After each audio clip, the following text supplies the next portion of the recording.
So yesterday I was packing myself a big ol' hit as per usual and thought to myself, man, I'm really hitting the zaza from this wacky silicone machine crafted laboratory grade piece. Like, what happened to the apple BONG, the can BONG, the good old spliff? And so today I'm coming at you with the 5 levels of smoking grass and how your equipment to do so evolves along with your mindset and shit. Starting with level 1, the noob.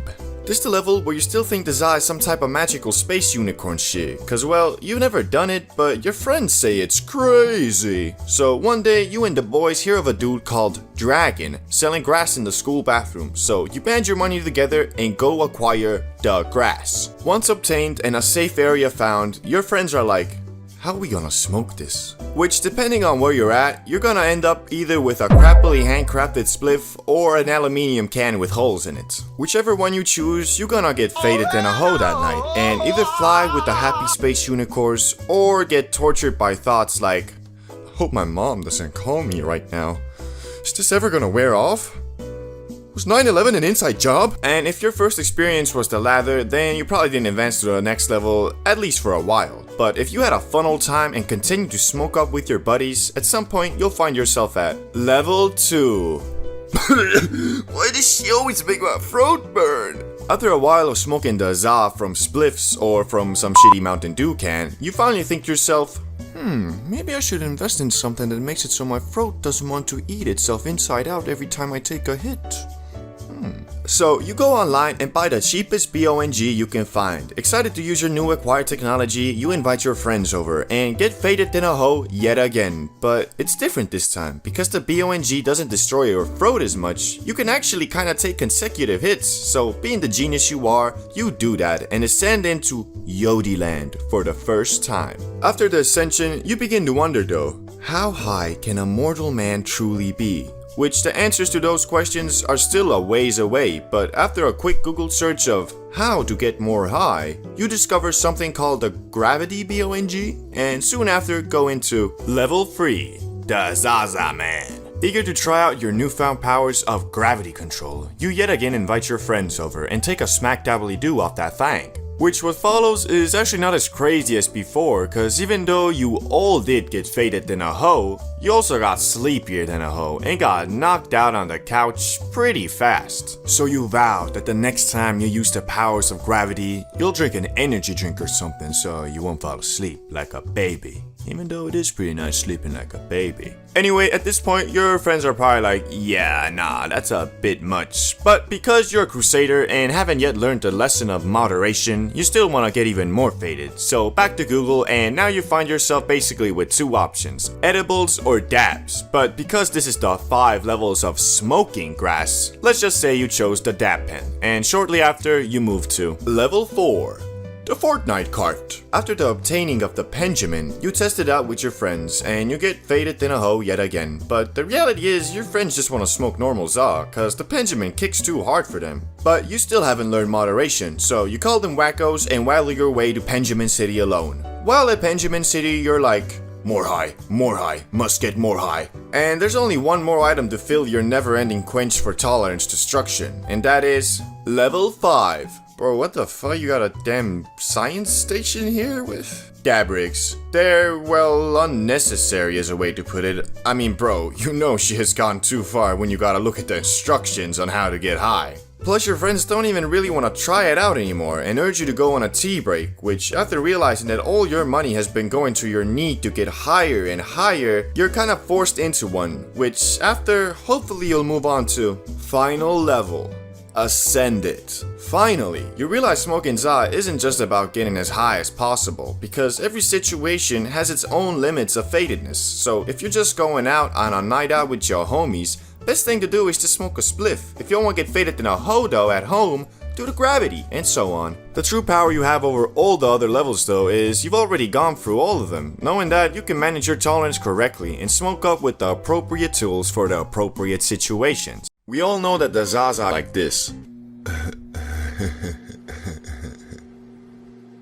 But for all the people, number 2. Yeah bro, we're gonna go, let's just do one more hit. Ah, the good old one more hit. For some reason, every time you want to go outside to do something, either alone or with friends, there's always the internal conflict of, are you high enough? And to be honest, most of the time you are. But man, I'd rather be tripping balls, feeling like a special needs space cadet, than have that, man, I should have smoked more feeling. The problem with that is, a lot of times, that last hit hits you with that Muhammad Ali right hook, meaning your high hopes of a productive stoner adventure turn into another night of being immobilized on the couch with an industrial grade barrel of Ben & Jerry's ice cream on your night table. Bro, let's go, it's getting late. Yeah, don't worry about it, let's hit the grab one more time though. Okay, sure.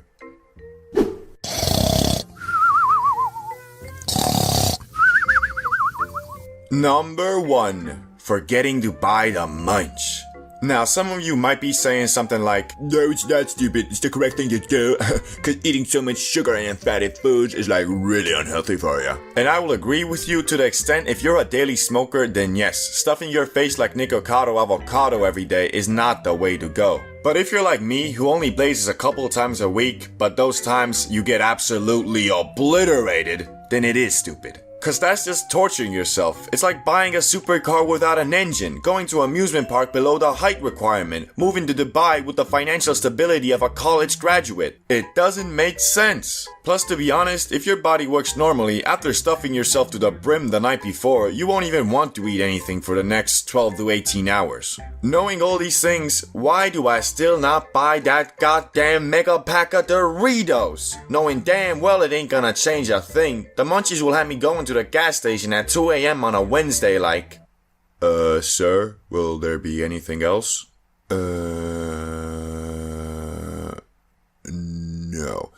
That'll be... No. Actually, I'll have a double cheeseburger too.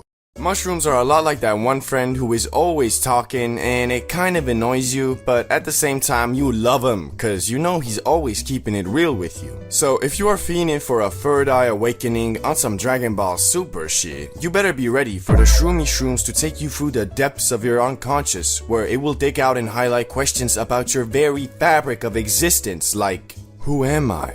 Why are we here? Do I like men? But anyway, that doesn't happen the very instant you eat the shrooms. In fact, the stages of a mushroom trip are so different, each one of them could be considered a substance of their own. But the first stage everyone experiences is Stage 1, Ingestion/come up. Right after consuming those Mario power-ups, you might feel your stomach twist and turn a bit, as your body is signaling to you, this shit was not food, wasn't it? But thankfully, it's usually pretty minor and goes away after a few minutes. While waiting for the shrooms to kick, you probably stare at a bunch of random objects hoping to find some type of moving pattern, cause that's what shrooms are supposed to do, right? Well, yeah, kind of, but after 30 minutes goes by and you're still staring at the wall with no sign of visual hallucinations, you probably think to yourself, man, I got scammed, didn't I? But then you start really thinking about it. Are you feeling something? And then you think about the next thing, and the next thing, and then you might laugh at something completely random like this picture of SpongeBob, and boom, you now realize they weren't duds, and you're about to go on a journey, bro. Also, after all this, you probably move on to Stage 2, Questions that lead to more questions. You're at the point now where you know the shroom's kicking, but you don't really see any visuals except for maybe the increased significance of every object, but the main thing is you have started questioning everything you know, but not in a scary way of, nothing matters, there is no point. More of a, man, I love hanging out with Charlie. Wait, do I though? What type of person is he actually? He's friendly, but kinda secretive and keeps to himself. What is he keeping to himself? Could he be a totally different person? Am I becoming a better person by hanging out with him? What is going on? So yeah, this stage can be very eye-opening to some, especially if you're the type of person to hang on to problems and worries instead of facing them. Because however hard you try not to think about something, the shrooms won't let you. And although it might seem like that's a bad thing, it's actually not. And you should treat this time of the trip to pinpoint the main questions you would like to receive some type of answers to by the end. Because soon after, you're gonna go to Stage 3. Holy shit! The mushrooms are now almost at full effect, and you're definitely seeing some hallucinations, like moving patterns, disfigured items, wavy hands, etc. But to be honest, that isn't really the main thing, because if you approach this trip with the right mindset, as in you wanted to actually take something with you to the real world afterwards, then currently you are most likely intensely trying to piece together the answers to the questions you highlighted on the previous stage. But it ain't as easy as it seems. It feels like you were constantly on a breakthrough to something really important and significant, but then you lose it and have to start again with the pieces you left off with. But if you stick with it, you'll always figure something out. Maybe not the full picture, but something. Also, you shouldn't blame yourself if you start talking or thinking about something that you feel is very amazing, but then halfway through realize you literally pondering about the implications of the evolution of the Pringles Man logo, bruh. But not to worry, that's the beauty of shrooms. They make you think about everything on a deeper level, and if you can find the correct things to think about through the clutter of Matrix conspiracy theories, you'll still emerge victorious. Speaking about emerging, the next stage is Stage 4. The slow come down. You are now slowly coming down from the shrooms, which is indicated by the fact you don't see as many trippy patterns anymore, but also you're more realistic in your thoughts as well. Also, at this point, you probably aren't bouncing from thought to thought as much anymore and have chosen a definitive couple of things to think about. And with those things, you will find answers, but also a lot of new questions, which can be frustrating, well, until you get to the next and final stage. Stage 5. Journey complete. At this point, you have almost completely came down from the magic, but not really, because although you don't see any hallucinations anymore, you feel more in touch with reality and yourself. The best way I can describe this stage is like it's the fruit of your labor. This is the stage where you've gone through the constant questions and search for answers and come out victorious. Best way I can describe it is like you're high off some zaza, but with a much clearer head. So this is the perfect time to play some video games, watch a movie, or do really anything you find fun.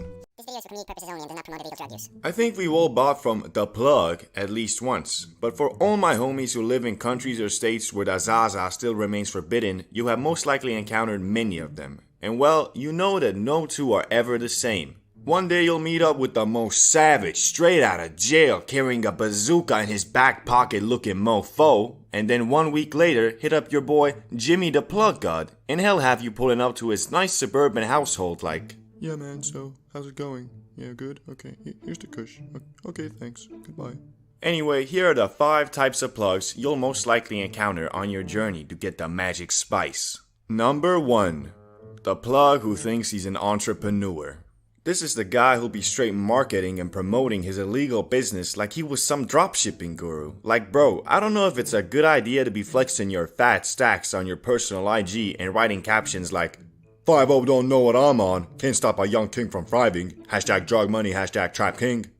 I know a couple of these plugs, and the one thing they always have in common is the inherent and uncontrollable desire to flex on anything and anyone. Just a couple weeks ago, I bought from one of these guys, and in the span of the 3-minute long transaction we had, I learned the following things. Firstly, how much money he made this week. Secondly, that he is moving on to more profitable substances. And thirdly, on how he plans to launder his fat stacks. Like, bro, aren't dealers supposed to be more discreet? Talking about being the local Pablo Escobar? Like, pretty sure Pablo Escobar wasn't trapping $20 worth of kush in a 2002 Honda Civic, my man. Number 2. The plug that's only dealing to fund his party lifestyle. This is the guy that went to every single party in high school and just wasn't quite ready to move on. So now he is a part-time construction worker, full-time plug. These guys are some of the chillest dealers there are, cause they don't really take their job too serious. The biggest downside to buying from these types of plugs is that they are really unreliable. So just cause they told you, "Yeah, I got the stuff, write me again in 4 hours, then I'm free," doesn't mean that you'll be getting gas anytime soon. Cause when you do write him again in 4 hours, there's about a 80% chance they'll be already drunk and high at some local club sending Snapchat stories like, Number 3. The tries his hardest to act gangsta plug.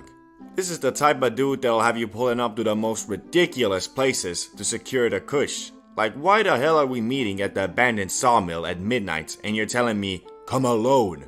Like, bro, this isn't some Jackie Chan movie where we're doing some multi-million-dollar arms deal. I just wanna buy a eighth, bro. But shit, got me thinking, what if I do go all Jackie Chan on him? Next thing I know, I got 10 thugs popping out of the sawdust with AR-15s pointed at my head. All because he gave me 0.2 grams less, and I dared to test his gangster. Nah, but for real, these dudes are pretty reliable and usually sell quality stuff. But for some reason, they're always on about the crimes they've committed. Like, bro, you're really flexing the fact that you were arrested last night and will be serving 2 years minimum. My man, that sounds awful. Are you okay, bro? Need someone to watch the kids or something? Number 4. The why are you trapping, bro? This guy has it all. His parents are wealthy, he lives in a nice house, he gets to drive his dad's Rolls Royce, yet for some reason, he has decided it is in his best interest to start selling kush. Like, no complaints from me, bro. I love hopping in the back of this $200,000 car just to buy $20 worth of zaza. But couldn't you just drive like some premium Uber or something? You'd probably make more money, plus, you know, it's legal. Nah, but for real, why they actually trap is cause they just wanna get hoes and be respected as a true gangsta. Even though I can never take them seriously. Like, bro, why you acting so thug? You do know if you ever short me, I'm just gonna tell your dad and he'll send you to boarding school, right? Number 5. The middle school trapper. Now this is the dude that only started trapping to fund the copious amounts of THC he smokes on a daily basis. And to be honest, I kinda respect the hustle. I mean, it is kinda funny buying from these dudes though, hitting them up like,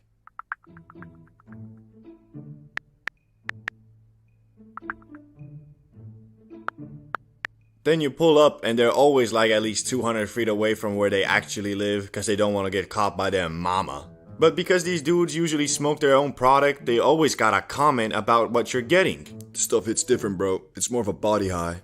Or, Man, this'll get you real messed up. or even sometimes, Yeah, man, I put in a little more because this isn't as good as the last stuff. So yeah, basically what I'm saying is that these guys are the most trustworthy plugs there are, so you don't ever need to be worried about being scammed. Only downside is that these plugs are very temporary, meaning they usually quit trapping in about 3 to 6 months. Probably cause they mama beat him or something. Timmy, what is this? That's nothing, mama. You ain't gotta worry about that. I know what it is! It's from the devil! Get over here, Timmy! No, mama. Don't. Leave me alone. Edibles, part of the holy trinity when it comes to getting as faded as humanly possible. And the reason they are so potent is that in the act of cooking the za, the THC transforms into something beyond its normal powers and becomes Super Saiyan za, or 11-hydroxy-THC. But let's stick to Super Saiyan cause that other name isn't really cool. Anyway, if you're an OG subscriber, you know my first time doing edibles was quite a crazy experience, but I wouldn't call it anything else than, yeah, I was really freaking high. But this time, the abominations we made were no mere first-timer dose. We threw everything we had in there. The day started like any other, except I had just gotten back from Barcelona the previous night and was a bit tired. But you see, there was this really cool movie in the cinema called Oppenheimer. Anyway, me and Rizix had planned to watch Oppenheimer in the cinema sometime before August, but being us, we obviously wanted to be baked during this time, and well, the movie was 3 hours long, so just a quick hit wasn't gonna cut it. So we decided on something we hadn't done in years, that obviously being edibles. The only problem was, we don't know how to manage time, and well, once we started actually making the things, the movie had already begun, but although I do love Cillian Murphy, let's be honest, the main part of this journey was the edibles. Not Oppenheimer. So we were like, screw it, we only gonna miss like the first 30 minutes. Which if we had actually read some reviews on the movie, we would have known it's not something you go to 30 minutes late while bugging up the Zaza and the world's strongest edible. Yeah, we also, just for safe measures, smoked a bit before too. But anyway, once we made our abominations and the whole house was smelling like Snoop Dogg's beard, we sat down to eat these deep fried to get you deeply fried cookies. Ready? Ready. Bruh, they're so dry, man. Yeah, so they were awful in the taste department, but in the how messed up they gonna get you apartment, well, you'll find out soon enough. As I said earlier, just for safety, in case they were duds, we also smoked up a bit before, and we're feeling like medium-sized, cooled on the kitchen counter pizza rolls, even before the cookies hit. As we arrived in the cinema, we were, well, a little bit scared, but also excited to find out what these monstrous things were going to do to us, because, well, we hadn't done edibles in ages, and knew our tolerance towards them was zero. After buying popcorn and a medium drink, we walked in the cinema, took our seats, and sat down to watch the movie, which had been going on for 40 minutes at that point, but we thought we could still enjoy it, and we did until...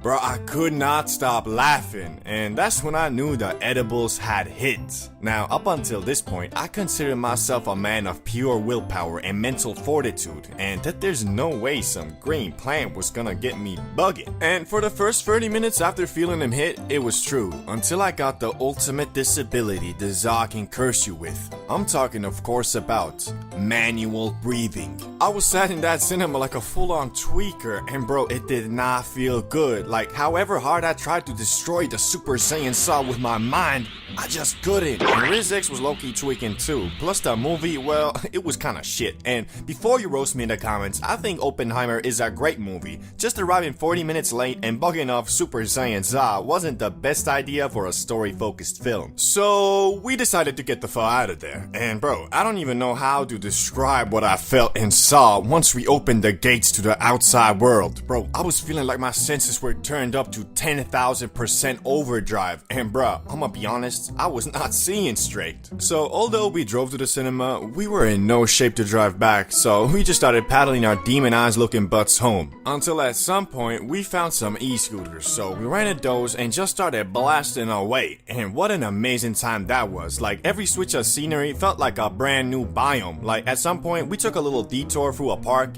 and bro, we felt like we was in a damn jungle. Like, even the slight rumble and turbulence we got from the road made it feel like we were true explorers on not e-scooters, but one of those safari exploring buggies riding through unexplored wildland. But anyway, once we got back home, I decided to look in the mirror to see if I looked as high as I felt, and well, I looked more high. Like, I didn't even know your eyes can get that red, but there they were, looking like the eyes of the damn devil himself. As I looked in the mirror and saw nothing but an empty vessel wandering the wrong plane of existence staring back, I got a bit frightened, cause man, I swear, my reflection was not moving in sync with me yet again. But this time, it was even worse, cause I was like 4 times higher than I was when I first did edibles. So what happened next, you might be wondering? I was bugging out, looking like an uncooked steak, and I couldn't focus on anything longer than 1 second. Well, I went to sleep. Cause one good thing I will say about the trip, the comfortability I felt in my bed was unlike anything I've ever felt before. My blanket was just a perfect temperature, my mattress the perfect fit, and my pillow the perfect place to lay your head. And because of that, and I'm not exaggerating on this, the very second I closed my eyes, I was asleep. Well, not like deep sleep, but nap sleep. Anyway, after closing my eyes, in about 3 minutes, I was completely knocked out. And well, I slept so much like a baby, I actually believe the zaza manipulated my very core and reverted my cells and body shape to that of when I was 3 months old, to enable me to get the full experience of sleeping like a baby. Only problem was though, as I woke up like literally 10 hours later, I was still high AF. Not like can't see straight high, but like just hit the BONG high. To be honest, I was just amazed, cause I knew if we had smoked that amount of zaza we put in the cookies, we might have been really lit, but nothing like we were from the cookies. And after that day, I have now learned my lesson that actual strong edibles are more comparable to mushrooms than normal bud. I don't know about you, but when I meet a new person and he or she says that he enjoys getting high, I instantly think to myself, this is the start of a beautiful friendship. Although that can be the case, it's not always, cause even though the excitement of finding a fellow zaza enthusiast is great in a world where some mofos still think it's worse than things like alcohol, sleeping pills, all nicotine and other shit that you can straight up buy from a supermarket. In reality, when you really think about it, it's kinda dumb, cause if it was anything else, would you feel the same? Like if you were at a club and someone said they like drinking, you wouldn't think, oh my god, this guy gets it. Unless, you know, you're an alcoholic, I guess. But anyway, today I made a great list of people I've encountered who smoke the zaza, but I wouldn't personally enjoy hanging out with. Starting with a well-known one, the dude who makes the grass his whole personality. Nah bruh, I can't stand dudes like this. Like, don't get me wrong, I love a bit of zaza as much as the next guy, but bro, there's so many other things to talk about and do. The problem with these types of people is that I feel like they've missed the whole point of it all. Cause in my opinion, it's not all about how high you were, it's more about where you were high. Damn, that's deep. Like, I'd rather hang out with a dude who has never been high in his life, but has interesting stories / experiences and doesn't just talk about, yeah bro, I was so damn high last night, I was on planet Venus. Damn, that's crazy. So where were you at? What you mean?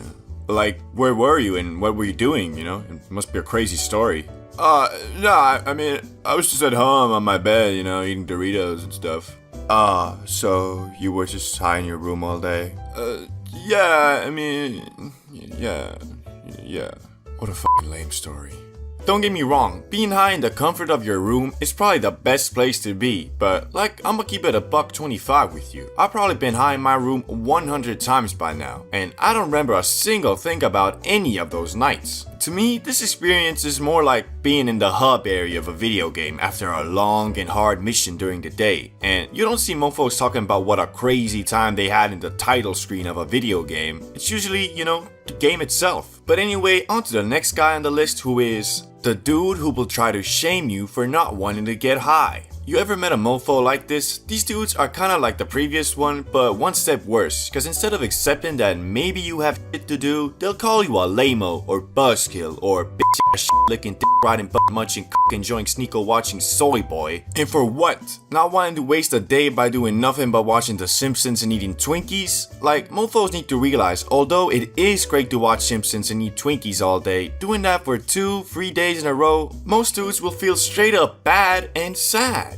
If you're a human being living in today's day and age, to succeed in anything, you can't be doing that consistently. It's gotta be a special occasion, celebration, or when you've already completed your goals for the day and deserve a break. But hey, at least they don't shame you for the thing this next guy shames you for. The dude who will make fun of you for smoking less than him. Now, this guy is a lot like the first dude, but with the added minus of he actually thinks for some odd reason that the fact that he has to smoke a whole damn cart to feel high is a flex. Like, sorry bro, but I know dudes who had the exact same mentality and let's just say they ain't end up so good. Like for example, this guy who thought being high is a damn competitive ladder that needed to be climbed. You know, like the army, but instead of protecting your country and pursuing peace, it's all about who can smoke the most crack without dying. Like, imagine this same attitude, but instead of Zaza, they'd be doing this with nicotine. Mofo would be 45, working minimum wage in the back of a gas station with a young guy talking about,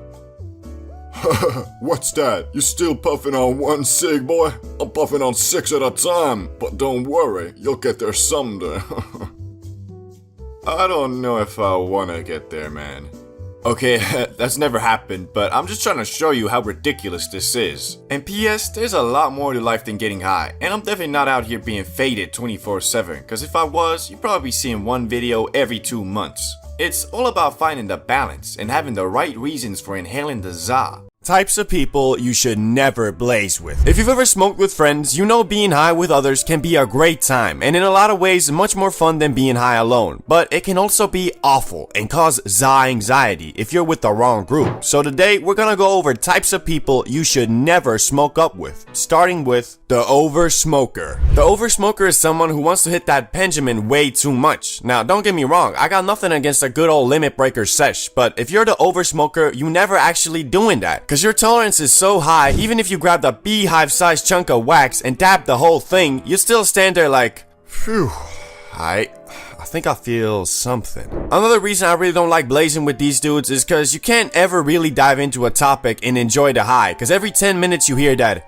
Hey, let's do another hit. Like, what you mean, dog? We just did 3 hits in 30 minutes. I'm halfway fused with the couch, and your homie is in the corner explaining how the government controls us with tap water. We don't need another hit, bro. One positive this guy has, I guess, though, is he is always equipped with a ridiculous amount of za. Dudes must get his shit from the same guy Gordon Ramsay was hitting up, cause it's always some damn exotic. Even so, their vibe ain't really one I fuck with, so if you're this guy, I'ma respectfully advise you to maybe consider taking a tea break or some, cause their diff is a point where it's too much. Unlike the next guy, who doesn't even need any side to be annoying, and he is Mr. Paranoid. I think we've all gotten paranoid from the grass before, and that ain't nothing to be ashamed of, cause sometimes there really ain't nothing you can do. But the occasional paranoid episode ain't what this guy has. This dude, even before taking a rip, is talking about some, hey yo, you sure this ain't lace, right? No, what? This is the same stuff as last time, bro. Okay, that's good. Can you check if there's any cops around? Bro, there's no cops. We're in the fucking woods. Yeah, okay, but wait, before we smoke,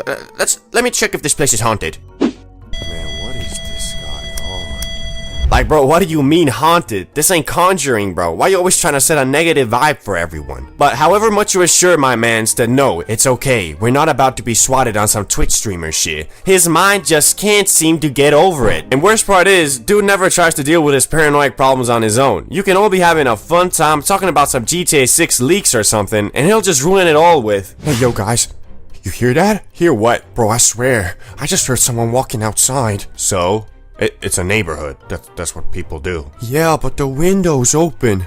He could have saw us all high. Yeah, but it ain't like you're gonna call the cops. Cops? There's cops? What? No. Chill, man. There's no cops. Nah, bro. I think I'm greening out. I need some fresh air or something.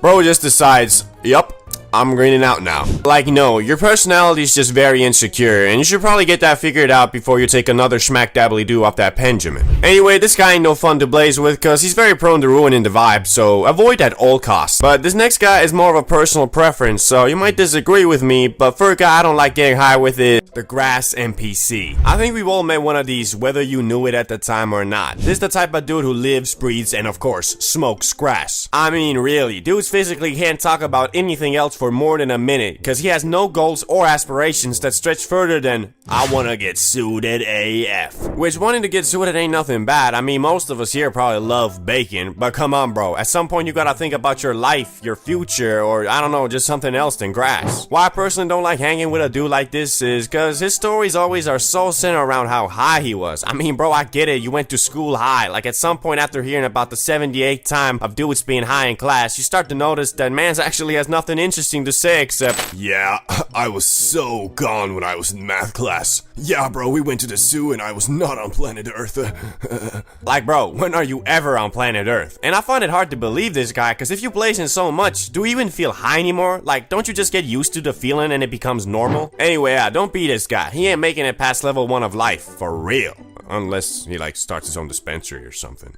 Then it could work out very nicely, actually. But the next type of dude on the list is the guy that wants to be taken way too serious. I don't know if you guys ever talked to someone like this, but I have a couple times, and it's annoying AF. You know how when you blaze, you tend to go on rants and halfway lose your train of thought and then just end up saying, ah shit, I don't know what I'm talking about. And everyone laughs and moves on? Well, this dude is incapable of doing that. Instead, he holds the conversation hostage with his ramblings about inflation, Biden, Oprah, and James Cameron. And if you start trying to move on and talk about something else, dude sits there not listening and then 3 minutes later hits everyone with the, okay, so basically what I was trying to explain earlier was, like, bro, we already moved on and we're all freaking baked. No one even remembers their last sentence. How you gonna start expanding on your thoughts from ages ago like the MCU or something? Worst part is, however much you try to politely show him to stop ranting, he never gets the signs and just keeps doing it. Best thing you can do is just not invite him to the sesh, and you don't have to feel like a dick about it either, cause I'm 100% sure he understands the signs, but just ignores him cause he thinks his thoughts are more important than whatever the group wants to talk about. But the next dude on the list has a bit of a different problem, and he is Mr. I'm bored, I wanna do something. Oh snap, the guy who is somehow always bored and wants to do do something. Now, don't get me wrong, I love high adventures and I'm always down to go on one, but only if there's actually something cool in mind. Yeah, this is something this dude and me don't have in common, cause this mofo just spams the sentence, I'm bored, let's go somewhere. Like, bro, where somewhere? Say where. My man just assumes anywhere is better than where he is, and honestly, that gets annoying fast, cause it makes you all self-conscious about if you're bored or not. And honestly, a lot of times you might be, but that's just life. The grass ain't a freaking happy pill. Sometimes you're gonna smoke up and still feel bored. But how is that gonna change if we go outside? It's not like we living in Skyrim, bro. However sad it may be, you ain't finna open the door and see a mysterious bearded man waiting for you with a scroll in his hand saying, Adventurer, we need you. But hey, out of everybody on the list, I think this guy's the least bad, cause a lot of times the zaza makes mofos lazy AF, so it is good to have someone who can push the group into doing stuff. Just sometimes my man needs to chill out. Talking about, Let's go to McDonald's. Let's go to Burger King. let's go, shh. Let's just shut the fuck up. Okay. Although sometimes dude actually does have something in mind, which turns out to be pretty fun. So there ain't nothing bad with wanting to do something cool, just you don't have to parade the fact you're bored all the time, cause just by saying that, everybody is gonna feel like that even more. The first day back at school, a day I used to hate. I mean, can you blame me? Cause as a student, summer is the only significant amount of time you are granted to enjoy your young life, and the rest, well, back to the academic 9 to 5. But to make the clown show that is the first day back at school a bit more fun and exciting, me, Salamander, and Ricky conjured up a devious plot to add a little bit of spice into the mix. It all started on the night before the first day. We were all at Salamander's place just chilling, playing Xbox, eating Doritos, and smacking the Benjamin, of course, when the conversation sailed to the topic of going back to school. It was the usual, Man, I don't wanna go back to school. Yeah, bro, same. Until Salamander, the troubled child he was, or is, I don't know, said, Hey guys, you know what we should do tomorrow, before the opening ceremony? No. We should totally spark a J. Nah, man, you know I don't like getting faded in school. That shit is so stressful. Nah, hear me out. This ain't school. It's the first day ceremony, where they sing, read poems, and I don't know, maybe someone will do a flip or something too. So, wouldn't it be more fun if during all that, we were faded? He's got a point. Okay, but just a little. You better not bring some abomination of a spliff like last time. Shit, you know me, I wouldn't do that. We decided to smoke up just a little bit before the first day. A little bit was what we agreed upon. So obviously, Salamander, being the trustworthy homie he is, would never peer pressure nor instigate a friend into smoking more than he wants. So obviously, he only rolled a small split. Okay, so here's the J. Bruh. This mofo heard my request of a small J to get only a bit suited and decided, okay, small, microdosed, small J, medium. Nah, fuck it, fat. But anyway, here we are, on the park bench outside the school premises at 8:30 a.m. during wake and bake hours. And well, because me and Ricky are men of integrity and honor and would never waste Frieza, we fell to the bamboozlement of Salamander yet again and smoked the whole thing. Whereas right after, we were running a bit late, so the three of us Soink Musketeers stood up and started walking intensely to school. But honestly and thankfully, I wasn't very paranoid, unlike most of the times I got high at school, because, well, it was the first day and we didn't really have any classes except for only one introductory welcome back type thing that was supposed to last only 45 minutes, so not a big deal. Once we arrived at the auditorium, we were shell-shocked to find out the speech was already going on, and because we were looking like a couple medium rare filet mignons, we didn't really want to go in, because we knew when we opened that door, everybody would stop and stare at us, because that's just how it always is when you arrive to class late. And although Salamander was telling us, nah guys, don't be pussios, let's just go, we ended up sitting out the first part until lunchtime, cause we were pretty sure we wouldn't get in trouble if we just said we missed our bus or something. 30 minutes went by and lunchtime came, and because we were camped out at the cafeteria, we were the first to get their welcome back to school lunch. And what was that wonderful, significant, mouth-watering dish, you might ask? Well, it was nothing but Munchie's heaven. We were served some beans, a boiled egg, and some turkey meat or something. Oh, and I can't forget the 1% milk that tastes like it was mixed with water.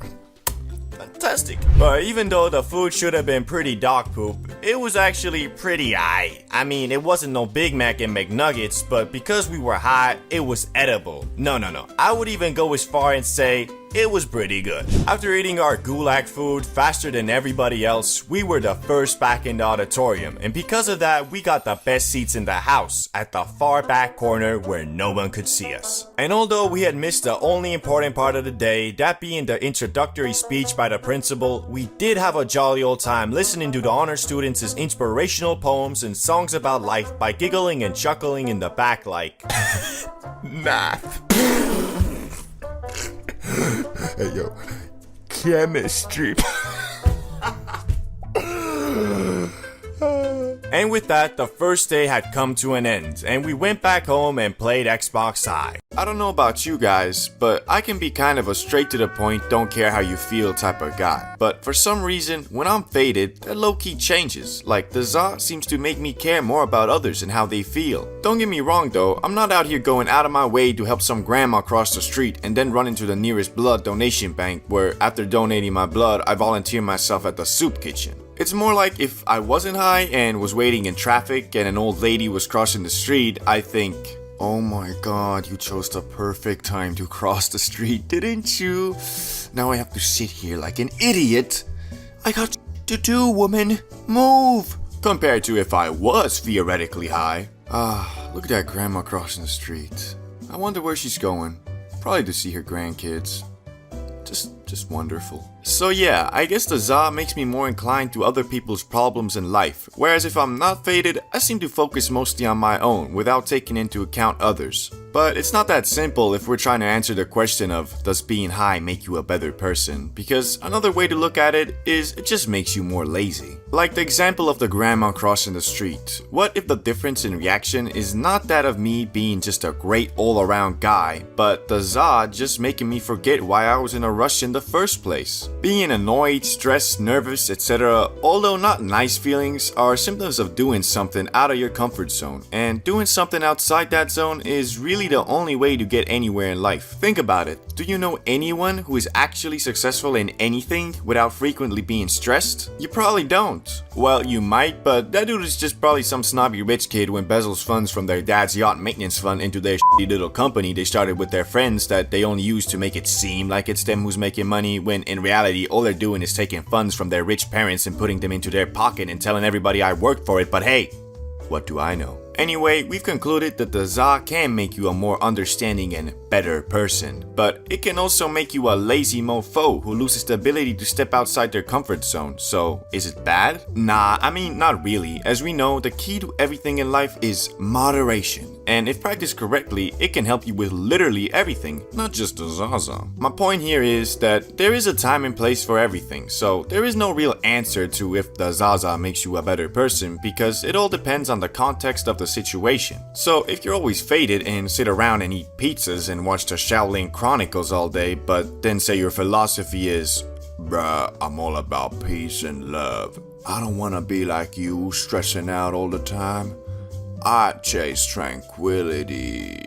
Your argument is not valid to anyone who is trying to achieve something in life besides tranquility. But then again, it goes the other way around as well. So a 24/7 stressed out, always working, never resting dude would say something like, if you want to make it anywhere in life, you can never rest. You gotta outwork everyone, even if that means drinking 6 energy drinks a day, vaping 24/7 to stop the disease of feeling tired, and you gotta sleep a maximum of 4 hours a day to maximize your work time. And obviously, you gotta work out at least 3 hours a day to build that muscle. Like, bro, chill. You might be rich, but what does that matter if you die at 35? Obviously, these are two extremes, both at different far ends of the spectrum, and really, you should try to position yourself somewhere in the middle. There is a time and place for everything, especially for the green magic plant, because if you start frequently using it, it really does take your edge away, and if your goal for life isn't only tranquility, then that is definitely a bad thing. Then again, if you're an uber-focused person who finds it very hard to relax even when they should be, then the Zaza can definitely help you in that department and give you a well-deserved break. And dare I say, it can even make you a better person. Or at least make it seem like it to the people around you, cause in reality, you're the same guy, just on a different planet. For example, here are some everyday situations whilst high versus when you aren't. Number 1. Someone asks you to do the laundry, but you're not high. Hey bro, can you please do the laundry? Okay, I will. Versus if you are high, hey bro, can you please do the Shh, of course I'll do the laundry. You did it last time, it's only fair. Second situation, you're stuck in traffic on a sunny day, whilst you're not high. How long is this shit gonna take? I should've just taken the second road. Versus when you are high, ooh, is that a new Porsche? Damn, that guy must be rich. So nice just bathing under the sun in this traffic. Oh shit, I gotta move. Number 3, you're in the cinema and you're high. This is awesome. Versus you're not high, this is lame. Okay, the last one didn't really add anything to the video. I just really like being high in the cinema. Anyway, I hope you learned something from this video and maybe achieved tranquility. So, have you ever smoked on a night before school or work? Well, I have a couple times actually. It's usually pretty chill. I wake up in the morning with energy and a good mood, drink some coffee, and yeah, it's great. But this story is about when I was working at a gas station as a summer job, and the one time when I smoked a bit too much and was still baked in the morning. It all started when me and a friend decided to blaze up and watch some YouTuber boxing. I don't remember exactly who was fighting, but because I live in Europe, I had to stay up until 3 AM for the match to even begin. So, here we are, pretty baked, it's 2 AM, the match is gonna start in an hour or so, when my friend has the genius idea to smoke some more, because he wants to be suited for the match. Well, I'm thinking, why not? I got work in like 10 hours or so, that should be enough time to calm down.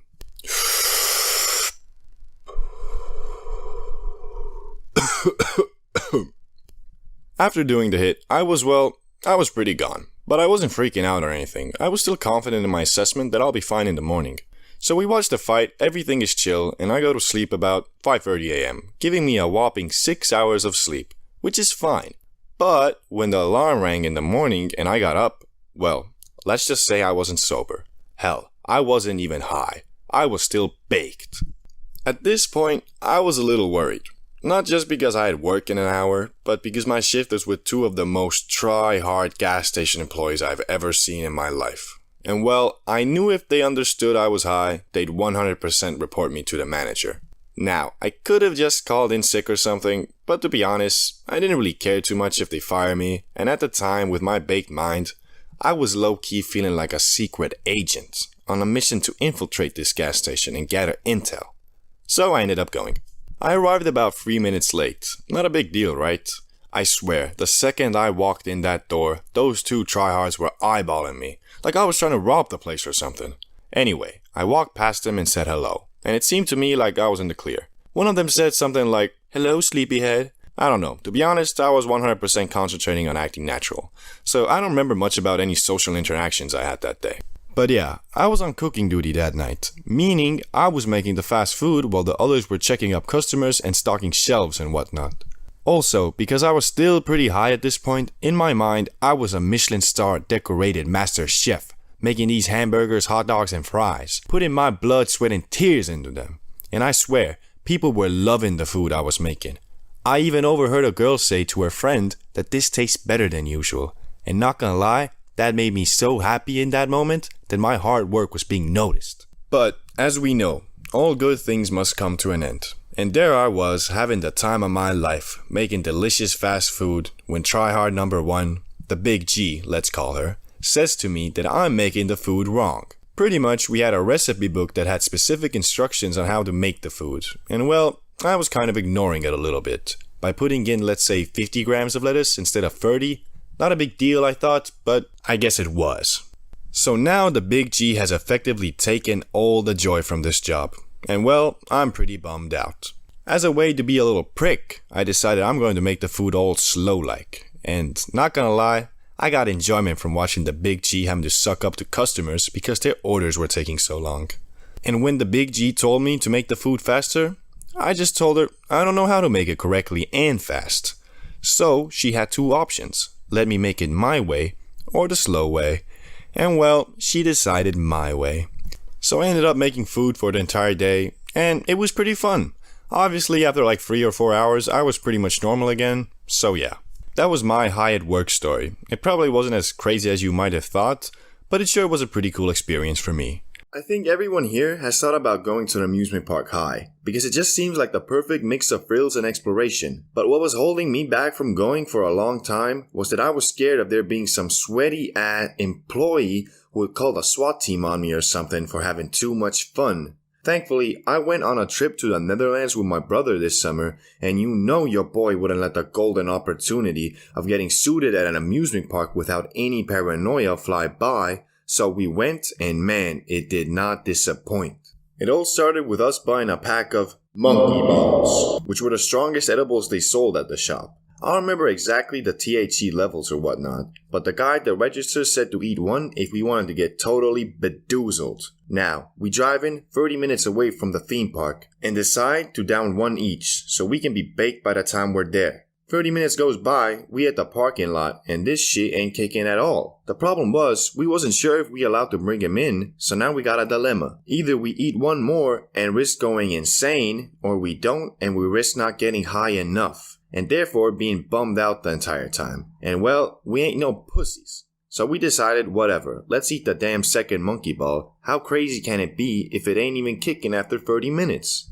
Now we in the park, it's about 50 minutes since the first monkey ball, and it's starting to kick. First ride we went on was the main attraction. It was the biggest in the park and had like a super steep fall, but a damn 40-minute line. And bro, in the time of waiting, I could feel myself slowly but surely crawling deeper into the depths of insanity. We get to the front of the line and we somehow autopilot our way to the roller coaster. At this stage, with my soinked mind, I'm thinking my death is a certainty. Cause I'm 6'6" and there was no one there that tall. So I just assumed that the damn railing was gonna be too low for my head at some point and I was gonna get decapitated like a fool. But bro, once the ride started, all those paranoid thoughts disappeared and they were replaced with pure joy mixed with an adrenaline rush. Hey man, this is it. We're gonna die. This is a damn children's theme park. They haven't taken into account giant baked tourists like us.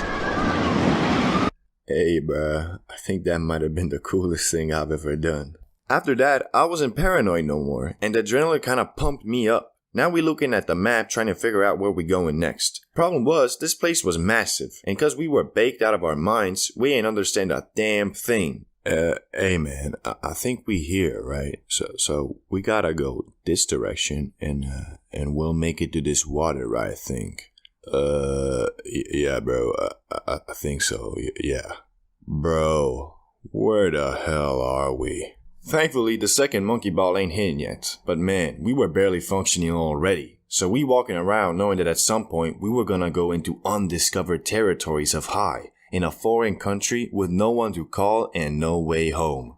After an hour of stumbling around, we found the water, I think. But yet again, the wait time was 40 minutes. But ain't no way we backing down now, so we put on our big boy pants and faced the challenge head on. And what a challenge it was. The second monkey ball, well, it was hitting, and it was hitting hard. What made the waiting 20 times worse was that we were standing in line next to this group of teenagers that were acting real weird, looking at us, then whispering to each other, then giggling, that type of stuff. Worst part was, there was no way out of that situation. We couldn't just go a little bit back cause we sticked out like a sore thumb. Two 6'5" guys with eyes looking like we had just unlocked our Sharingans, talking in our weird gibberish language. They was probably thinking we gonna put him under a genjutsu or something. Thankfully, we somehow survived that hell. Honestly, I think that was the only bad trip I've ever had, cause those damn teenagers kept staring at us and made me feel real paranoid. Unfortunately, the ride was rather forgettable, so I don't remember much about it. But now, I'm gonna talk about the craziest part of the whole experience. Getting stranded in Mushroom Land.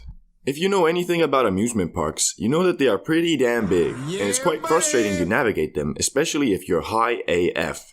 Well, in the location we were at, there was a place called Mushroom Land. At least that's what I remember it as. It had 0 rides, just sights and museum type things, so we wanted to avoid it, but somehow we kept on ending up there. The first instance of this was after getting off the second ride. We started walking, not really knowing where we were going, and we stumbled into the land of mushrooms. It was pretty cool at first, I guess, cause it had like these little huts and castles to explore. But bro, it was goddamn endless. You guys know that scene in the Percy Jackson movie where they go to that casino with the intention of staying for a couple minutes but end up being there for like a week? That was pretty much what happened to us. We couldn't get out. Whatever we tried, it felt like we were running in circles. The same shitty statues and weird expeditions came up again and again until 2 hours went by and well over 10,000 steps. In the end, by pure luck, we somehow stumbled on a random ride with a 15-minute wait time, which ended up being one of the best, cause it was like space-themed, trippy, and mixed real well with being high. Anyway, we got off that ride and there's about 1 hour left until the park closes. And honestly, I'm a little pissed off, cause we literally only been on 3 rides in the span of 4 hours. So we running around looking at the map scattered around the park, trying to get on one more ride. But it's really damn hard, cause at this point we are zoinked beyond comprehension, and I can't focus on nothing. Especially on some complicated map. Again, by sheer luck, we ended up finding a ride with a 20-minute wait time, but the park was also closing in 20, so there was a good chance we were gonna wait in line and end up not even getting on the ride. And well, the level of bedoozled we stood there for 10 minutes trying to decide to wait or not. Bro, you wanna go? We could go, I guess. Should we though? I mean, I don't know. Maybe, I don't know. We waited in line and it ended up working out because we got on the ride and out the park on time. The only problem was that we had driven there with a rental car and we were still baked. How baked, you might ask? Well, let's just say we couldn't find our car for an hour, even though the parking lot was pretty much empty, but we just kept on getting distracted by random things. Hey bro, I feel like these bushes are like really well built. Bro, we gotta find the...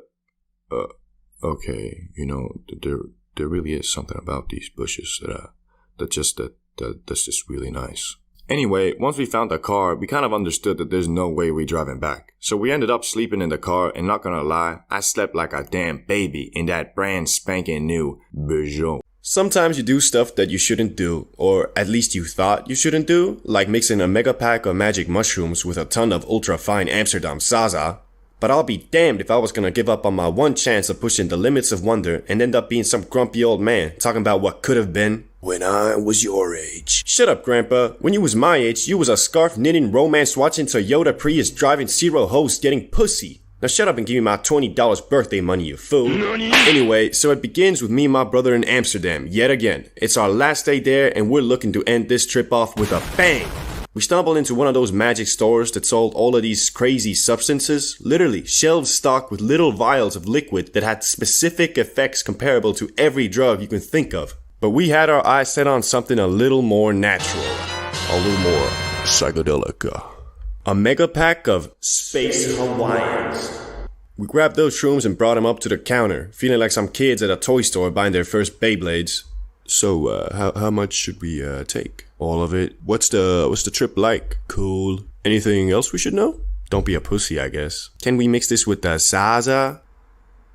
No, do not mix it with the zaza. Okay. Jeez, can't be that bad. Okay. Well, if you want to end up like that guy, be my guest. But no, you were warned. So anyway, we got the shrooms and left the store, but after what that guy said, I was low-key scared of these things, and on our way to the hotel, I started googling like a machine, reading every forum post about mixing shrooms and weed, and well, I'd say about 80% said not to do it, but man, the other 20% were hyping it up like crazy, saying that it was the coolest experience they've ever had, and how you become one with the universe or some shit. We got to the hotel and instantly downed those Space Hawaiians, and started waiting for it to kick. Hey, is it hitting it? Nah, not yet. You feel anything? Nah, still nothing. Then bang! Bruh, I'm feeling it. Yeah, boy. We started doing the usual mushroom things, like looking at stuff, thinking about stuff, talking about stuff. But after a while, we got the genius idea to go to the red light district. If you don't know what that is, well, it's pretty much a street full of sex workers lined up trying to get you to come pay for that sloppy toppy 5,000. We went outside and brought our massive joint with us and started walking to where the hoe's at, literally, and start puffing that hash. Mind that we are already completely shroomed up, so I'm a little worried about what this gonna do to us. It's either gonna be cool as fuck or not so cool. So by the time we arrived at our destination, we had smoked that spliff to non-existence, and man, I was high. I was so high that I thought I was in a fucking cartoon. Like actually, the world didn't look how it usually looked. I felt like me and my brother were pretty much aliens walking among these local people trying to fit in. The building seemed tilted and people's faces were blurry to me, but thankfully that didn't freak me out because I was just so amazed of how goddamn soinked I was. At some point, I started really feeling my brain, like not just a piece of meat in my skull, but the neurons that were constantly firing off. Meaning if I thought about moving my hand, I could feel my brain sending out the signal and how the electric pulse traveled through my body into my hand. So basically what I'm saying is, I felt like I was actually controlling this giant piece of meat that is my body like a goddamn mech suit. Anyway, what made this whole experience so trippy was the things we saw. The sex workers in the district were sitting or standing right behind these big windows and always had a red light to signal that they're here for business. But they seemed more like dolls than humans. They all looked the same. Giant fake lips, face painted with tons of makeup, and these skimpy ass dresses. Not gonna lie bro, it was low key freaking us out. Cause every time you walked past one of them, they looked at you, staring with those doll eyes, waiting for you to come closer so they can suck out your soul. Nah, they don't actually do that, but you know, that's the type of stuff you might believe if you mix cannabis with shrooms. We ended up walking around for like 1.5 hours until we got tired and went back to the hotel. But bro, those 1.5 hours, I swear, I was not on planet Earth. That mixture must have teleported me to the amazing world of Gumball universe or some shit, cause no way the things I felt and saw were of this world. But overall, we didn't freak out or have a bad trip or anything, so I'd rate this trip a 10 out of 10.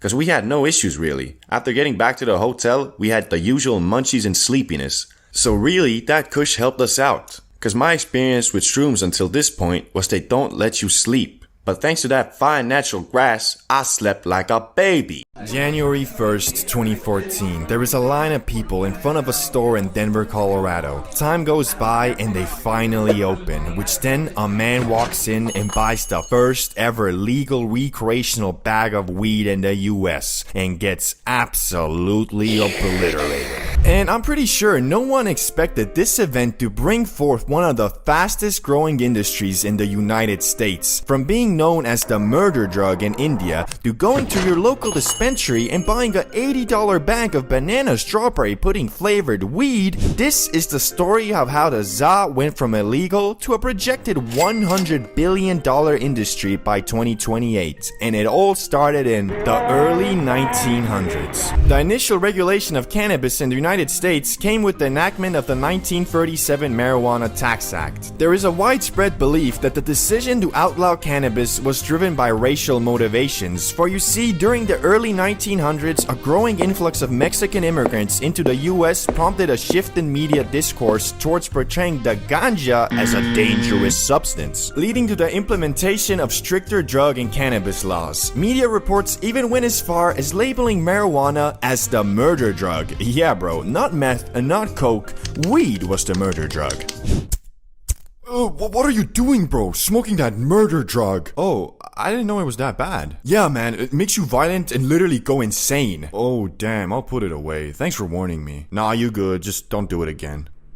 What's that? This?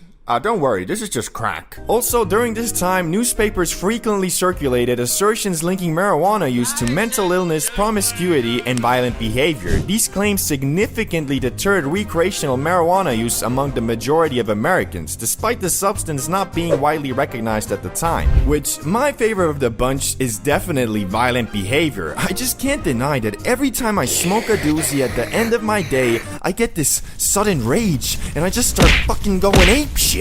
That's probably also a big reason why Bob Marley was such a war activist and always propagating rage and hatred.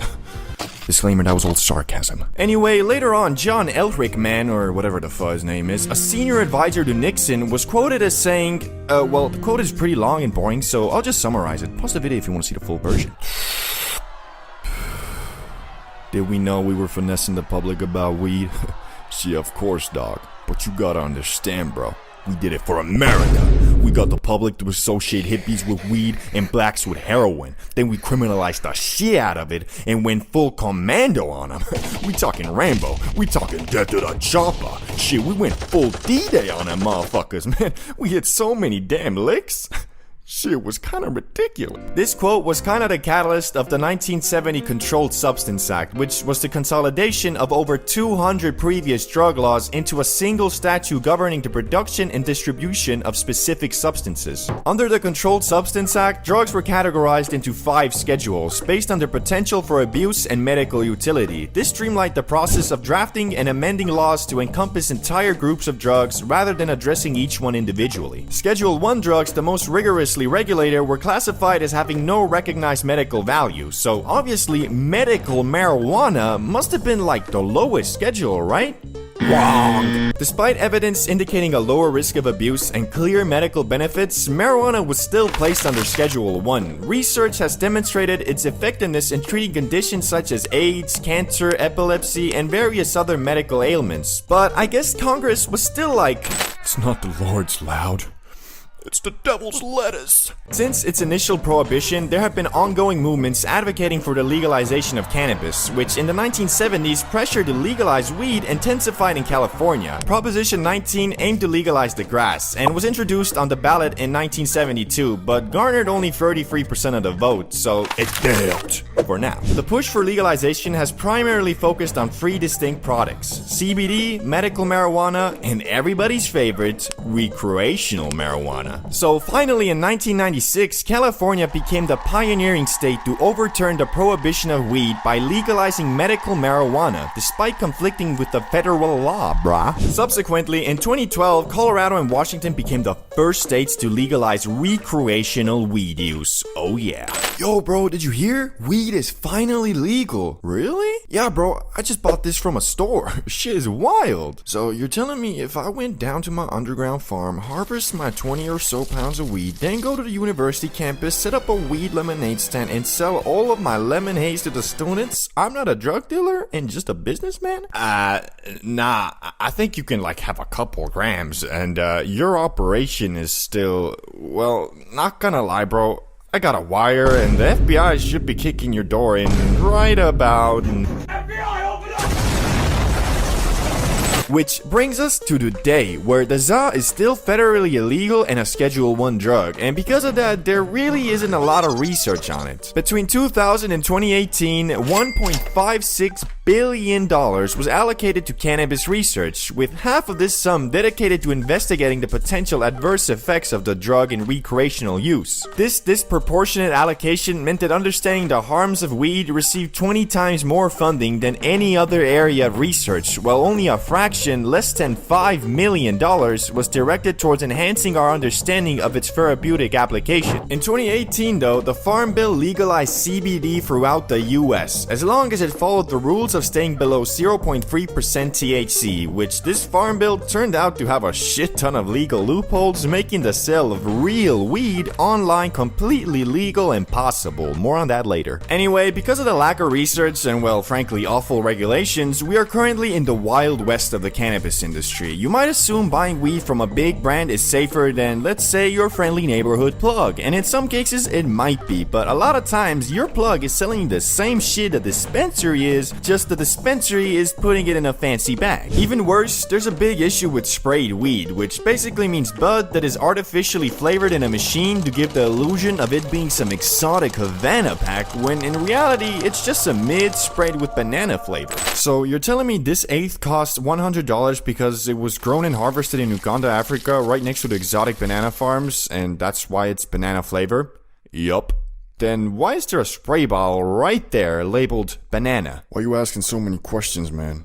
Are you a cop? What? No. Guys, get over here, we gotta kill this guy. But you can't fully blame the growers and dispensaries for this. The problem is the regulations and taxes that are put on these products are so hefty it makes turning a profit really hard. Basically, if your manufacturing cost isn't like at least 10 times less what you're selling it for, you're kinda screwed. There's also a multi-billion-dollar industry that spawned from the 2018 Farm Bill called the derivative industry, and if you don't know what derivatives are, they're basically weed, but sometimes alter chemicals chemically, like for example HHC, which is just THC but with an extra hydrogen molecule. The most insane derivative is THCA though, which is quite literally just weed, only in its normal state before you heat it, it isn't. It's only after when you light it that shit converts to regular old, get you smacked like a penguin THC, which, you know, unless your main method of getting high is sticking the nug up your ass.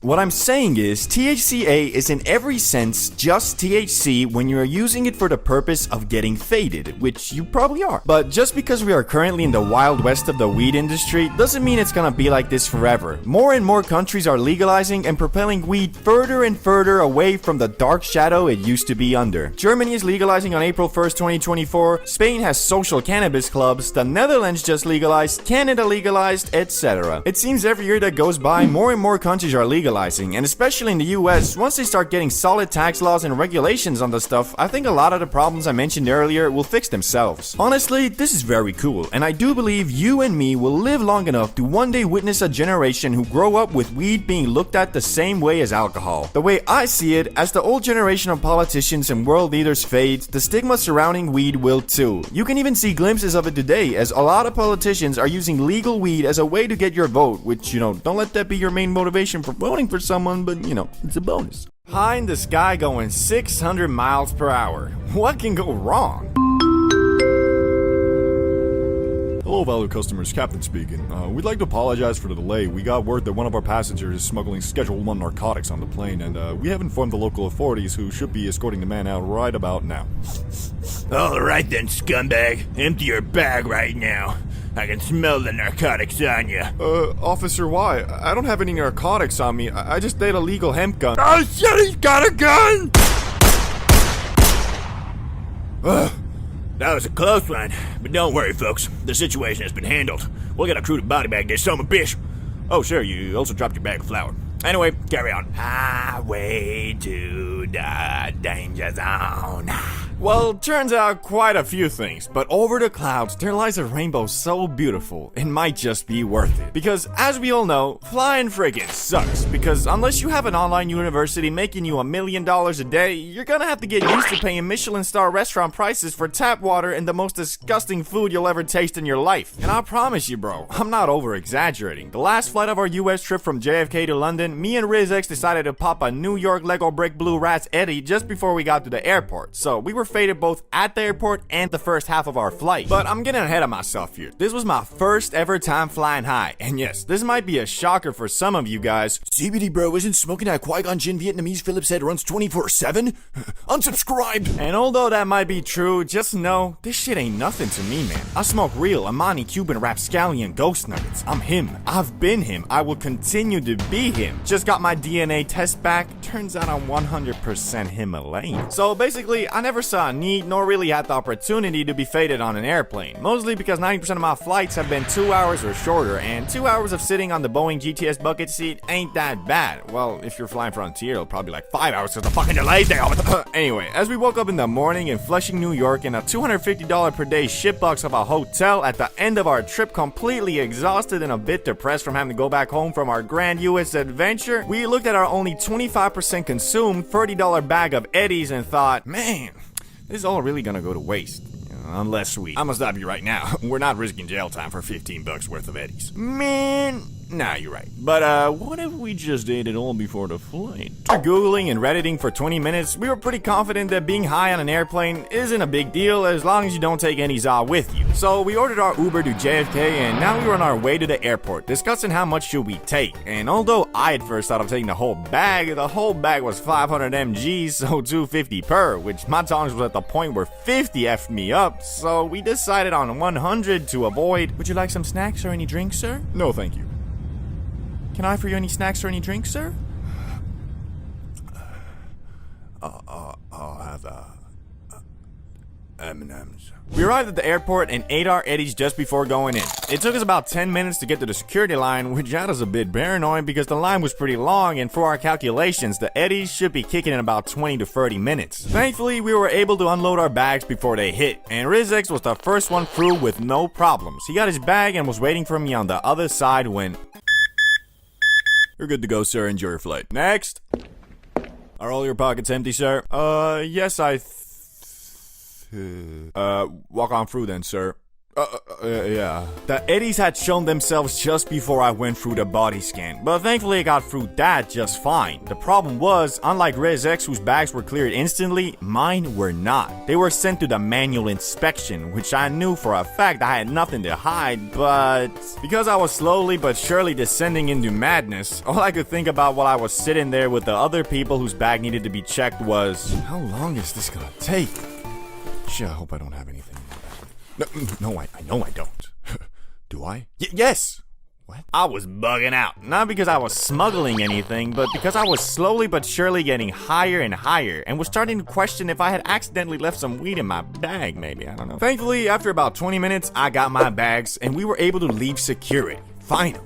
And I thought that the hard part was over, but it was just beginning. Let me introduce you to the worst food place I have ever experienced in my 21 years of life on planet Earth. Let's call this establishment Trust Burger. Even though my expectations for airport food are extremely low, and I mean massively so, the experience there literally opened my eyes to how shit a food place can actually be. I arrived there 1 hour before boarding, and from the first glance, I knew what I was dealing with was truly a Michelin star worthy establishment. There were 4 workers there, each with a designated task, and each one of them was really pouring their heart into it. The first worker was at the counter, and she was really well trained because she was working there in a completely new way. Instead of taking orders and answering customer questions, she positioned herself near the back of the counter close to the kitchen, obviously to provide the best service possible somehow. Oh, but the kitchen workers were even more professional. They were so good at their jobs that although there was 4 of them, only 1 of them was working. And I'm assuming the others were there for quality control. Now, normal folks like myself and you would think that having a line of people waiting for their food with angry faces would make these guys rush. But no, what we were dealing with were truly smooth operators. Even in the face of controversy, with all eyes on these 5 workers, however much the customers tried to get it out of them, they refused to muster up even one singular thunk. And obviously being that the person who was supposed to be taking orders was doing something else, mostly chit-chatting with other workers, everybody including me had to order from the self-service machine. And so I did. After ordering, I went to buy some Ruffles and M&Ms, and because I was bugging off the Cuban rapscallion and ghost nuggets and had lost my sense of time, I went up to the counter to ask if my order was ready. Yeah, hello? Yeah, hello. Sorry, I'm just checking if my order is ready. I went away for a minute, so, just checking. I don't know. Okay. Well, do you know where I can find this out? It's only been 5 minutes, man. Okay. I'm so sorry. I'm sorry. I walked away from there high as balls and shamed. Shamed for asking if my order was ready. Now, at this point, I was basically starving to death. But how these guys had treated me, I was really scared of them spitting or even worse, jizzing on my burger. But after 20 minutes, I did get my order. And if you thought the service was bad, the burger itself was even worse. The thing was cold and dry as fush. It was so bad I literally had to consume the thing like a competitive eater. Every bite had to be hydrated with a sip of water, so the jizz burger would even slide down my throat. After eating it, I was also really paranoid of getting food poisoning. Not because the burger tasted bad, well it did, it tasted like dog shit, but it didn't taste like anything had gone bad in there. Just because I was obliterated, my brain was prepping for the worst case scenario. But now, it was time to find jizz in your Riz X, and go to our gate. And that took about 10 minutes, and after that we started walking there together when we heard the speakers call out, Mr. Bro and Mr. Riz, this is your last call for flight 69-420. I repeat, Mr. Bro and Mr. Riz, this is your last call for flight 69-420. Please come to gate 69 immediately. Thank you. Run.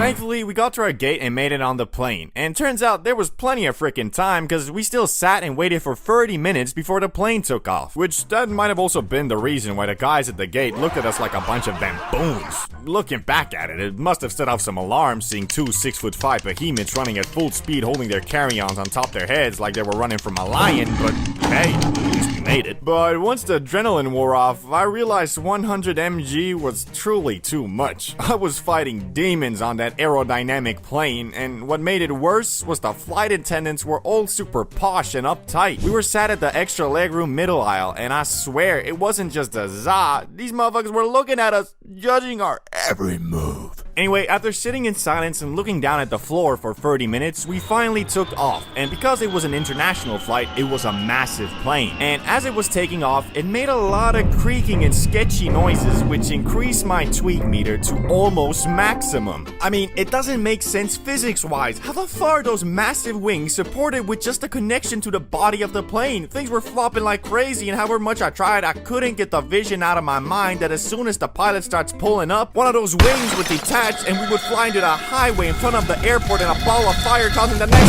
9/11. But we survived. What a surprise. I guess it was just a week. I did end up sleeping for 4 hours of our 10-hour flight, which was great. I'll leave it up to you though if you think it was worth it, as all the stress and anxiety did pay off very nicely as I watched Vikings and ate M&Ms for the rest of the flight with a smile on my face. We proceeded to touch down in London at 6 a.m. and slept for 4 hours at a McDonald's before catching our last flight home.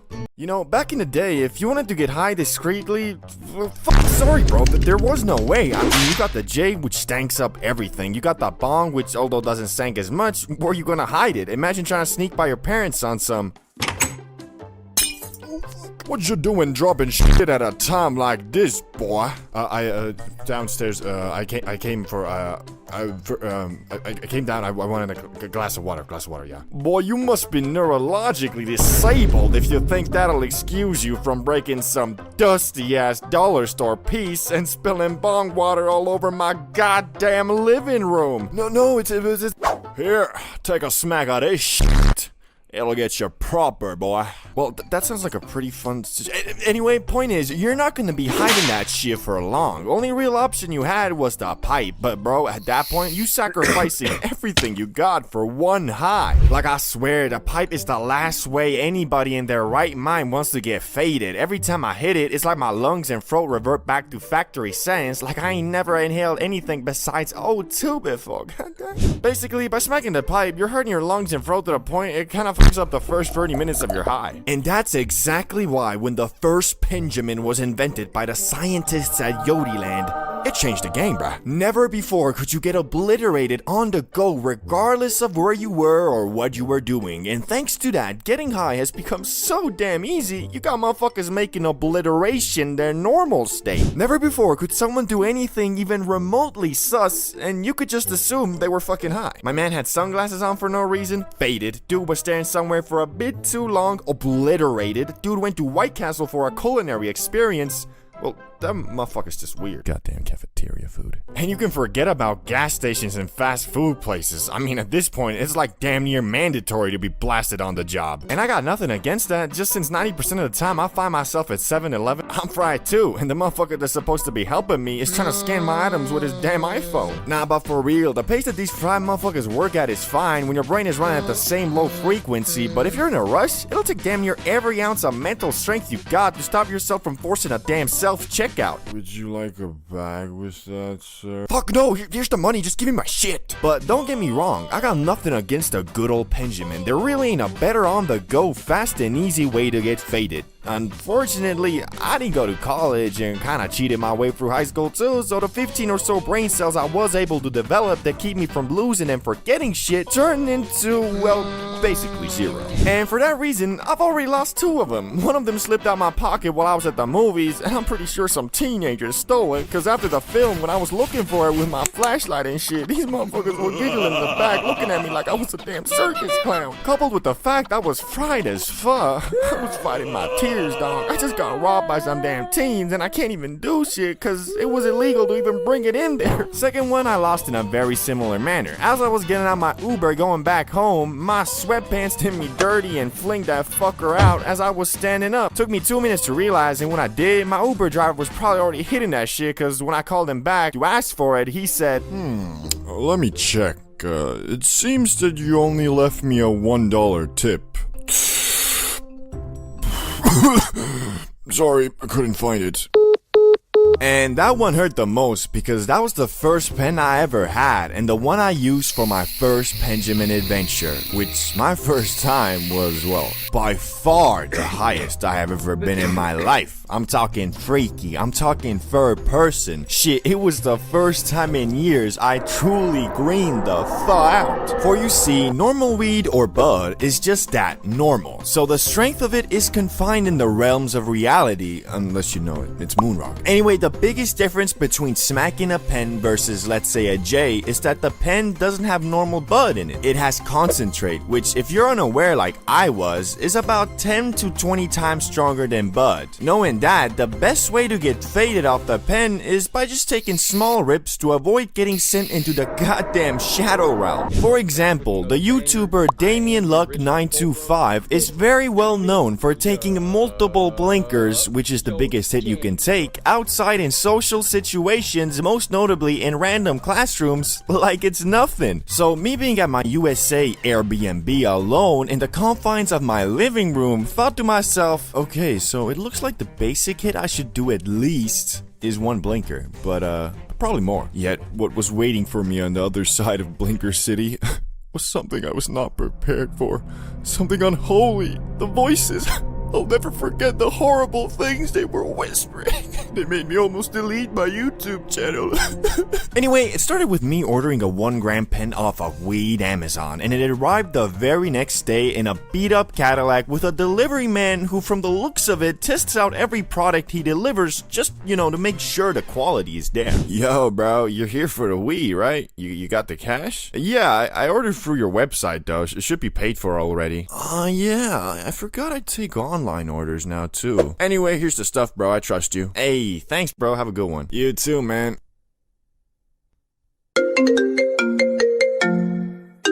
Hello, Mr. Bro. We got a delivery for you from Weed Amazon that should be arriving in an hour or so. Will you be home then? Wait, didn't I just... I'm a gorilla in a fucking scoop. Gonna pull up to the zoo. Oh, I better get out of here. So I went back to the crib, Benjamin in hand, and prepared myself to get faded. And obviously, I went for a blinker my very first hit. But since I had never smacked a pen before, I inhaled it for about 4 seconds and stopped because it was so light on my throat, I thought it wasn't working, but it actually was. And from that 4-second puff, I was already quite bamboozled, but since I have this weird rule of every time I get new stuff, I break it in by doing a massive hit, I thought, well fuck, I was supposed to do a blinker, and went for it again. I inhaled and inhaled for a good 8 to 10 seconds, but the thing just wouldn't fucking blink. It got to the point where there was tears coming from my eyes and my throat was begging me to stop, and it ended up like...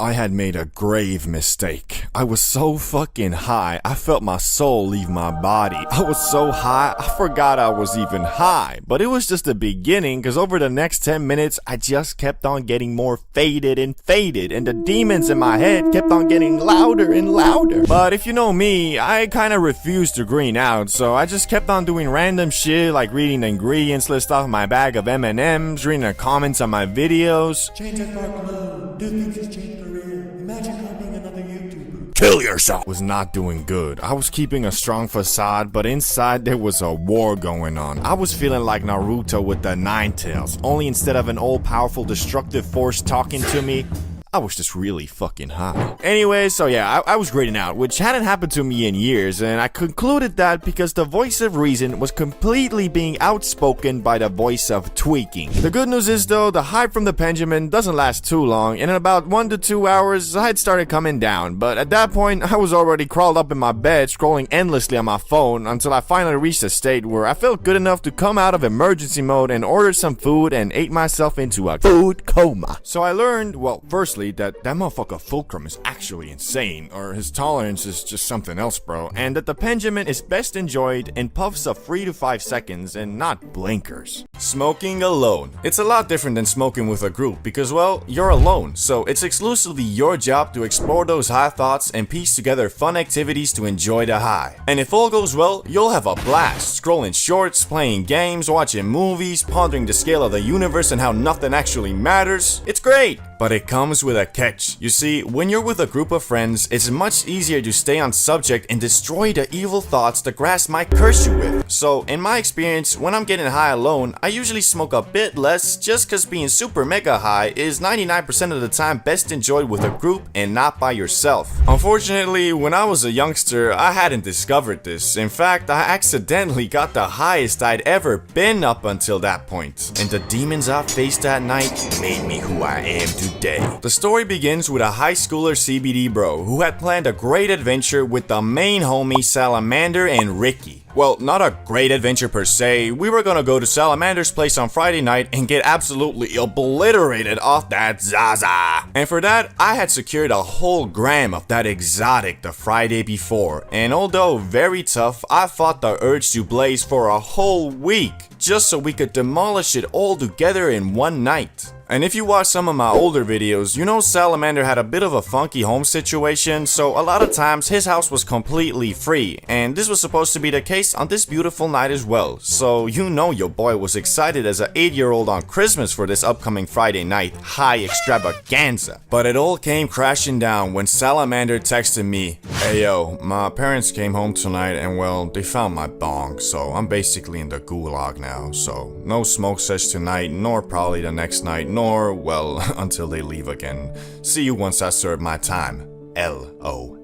A true tragedy. Our plans have been foiled by none other than Salamander's stinky old bong. But I think you guys can see where this story is going. I had a whole gram of that fine exotic grass, and I've been holding myself back for a whole week in anticipation for the now cancelled high extravaganza. So here I was, standing in my shitty little dorm, filled with sorrow. I decided, screw it, I'ma just smoke alone. So I put my level 99 J-rolling skills to use, and after about 15 minutes of fumbling the spliff, I had done it. I rolled a J that was intended for free people, and headed outside to smoke it all by myself. After heading out, I went to my favorite park bench that was just outside the dormitory territory and started chipping away at the abomination I created. 1 puff, 2 puffs, 3 puffs.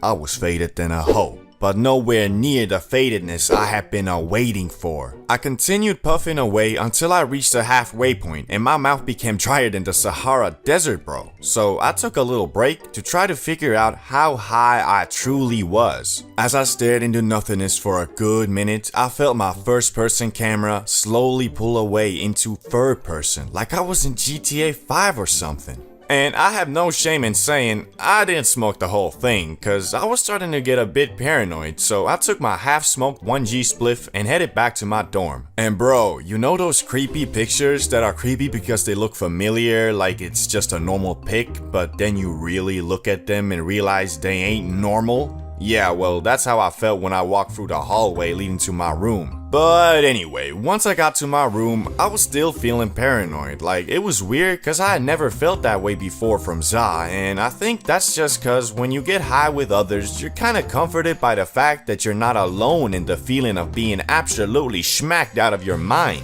Thankfully, I did find some comfort in my favorite platform, YouTube. So I started watching some good vibey videos and slowly snapped out of my paranoid state, but was instantly greeted with a new problem. An uncontrollable sensation that if not satisfied will drive you right back to where you started. I'm talking of course about the munchies. So I gathered my strength and started walking to the closest store, and once I arrived, well, I ain't even gonna lie, my wallet was at the mercy of the za, bro. So basically every food item I saw, my brain went, bro, see those Twinkies? That shit looks bussin'. Yeah, I know, but it's $4 and I already got like $25 worth of stuff in my car. Nah, bruh. Screw all that. You buy this fucking bag of Twinkies, or I'm giving you a panic attack right here, right now, bro. Okay, I'll buy the Twinkies. Yeah, of course you will. Well, while you're at it, take that cheese sauce for the nachos, too.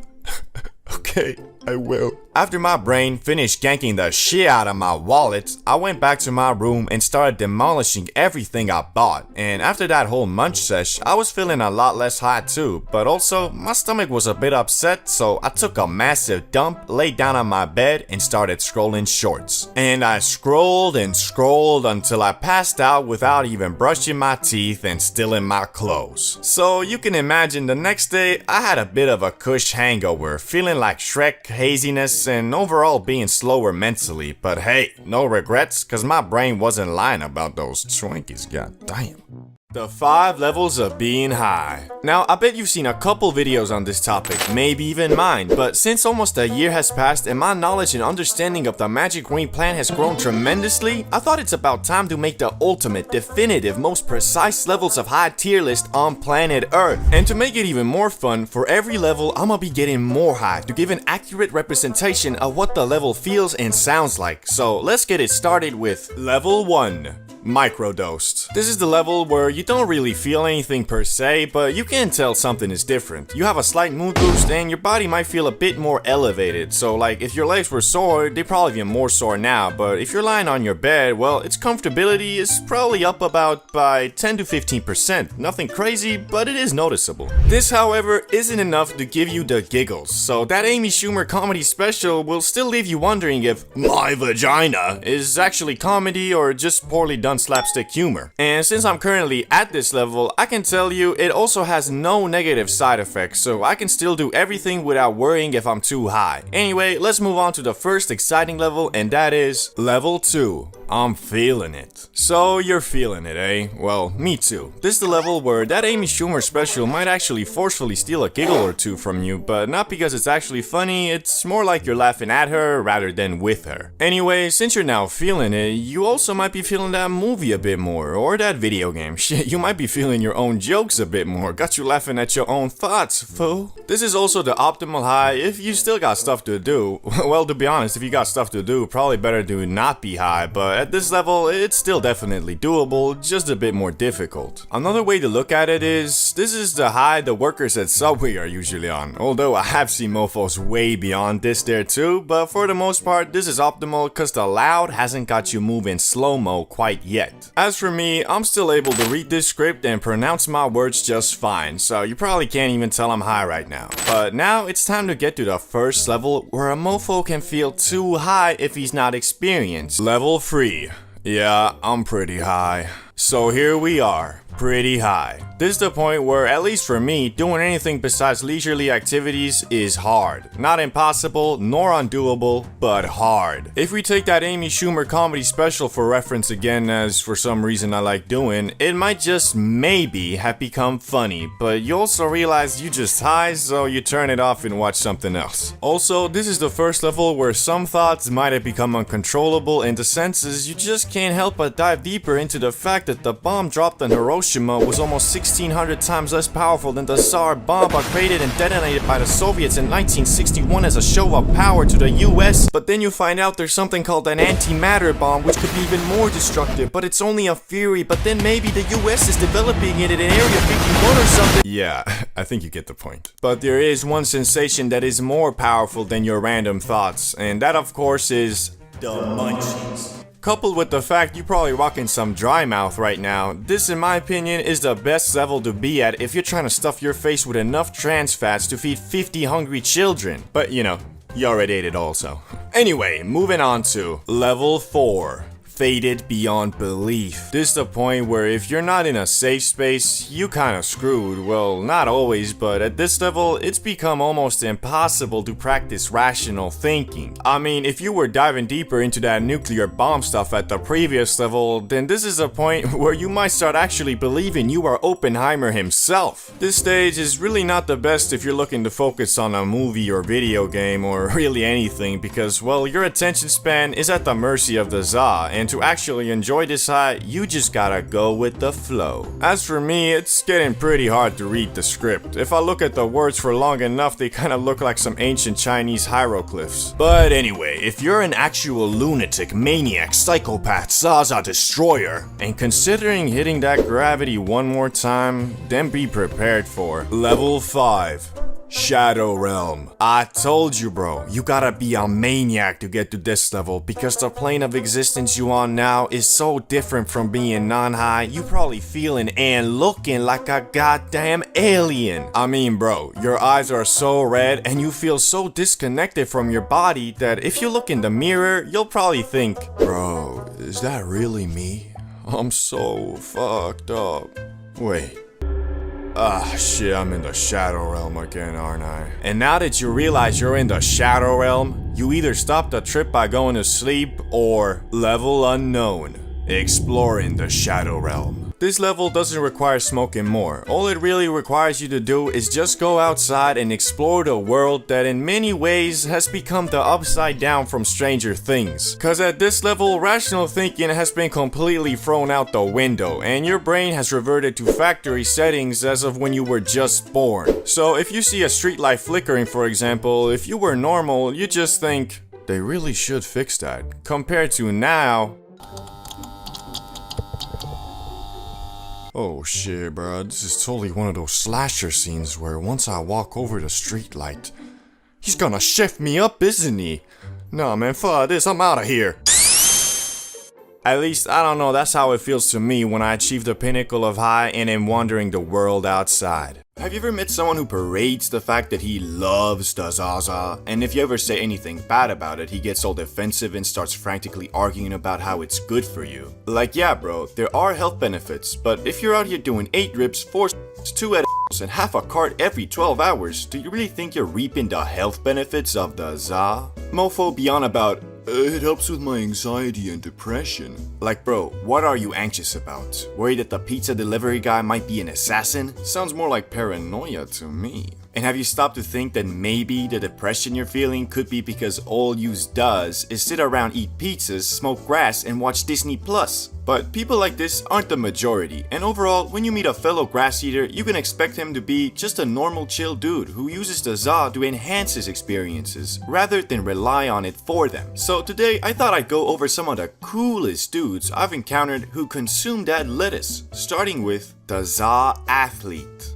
This is the guy who's always in the gym grinding to become the ultimate specimen of human movement. The thing that's great about this dude is that although he loves the grass, which is generally considered a lazy substance, he doesn't let that stereotype stop him from enjoying it. Although many of his athlete friends might hold it against him, calling him a crackhead, he knows that it's all about moderation and using the za to enhance his recovery and free time experiences. But the best part about a dude like this is that you know he is a solid guy that you don't have to worry about leading you down a bad road, cause he is always mindful of where the breaking point between just having a fun time with the homies and hey bros, wanna do some is. So if you're friends with this guy, you can be damn sure he won't ever peer pressure you into doing something stupid. In fact, he'll probably be the one who will try to talk you out of something like that. Plus, you know, depending on the athlete, he might make the NBA, so best to stay on his good side if you ever want to blaze up in a LA mansion with Wiz Khalifa and Drake and shit. But on to the next dude on the list, the high gamer. I'm not sure how you guys feel about video games, but I've always seen the genre as the highest form of at-home entertainment there is. Although it is a lot harder to truly get into a game nowadays, when you do, the peaks of fun are much higher than watching a Netflix show, for example. Although that's just my opinion and yours might obviously be different. So you better believe it when I say I love dudes who enjoy gaming in orbit, because that's something that two za enjoyers can truly bond over. Now you might be thinking,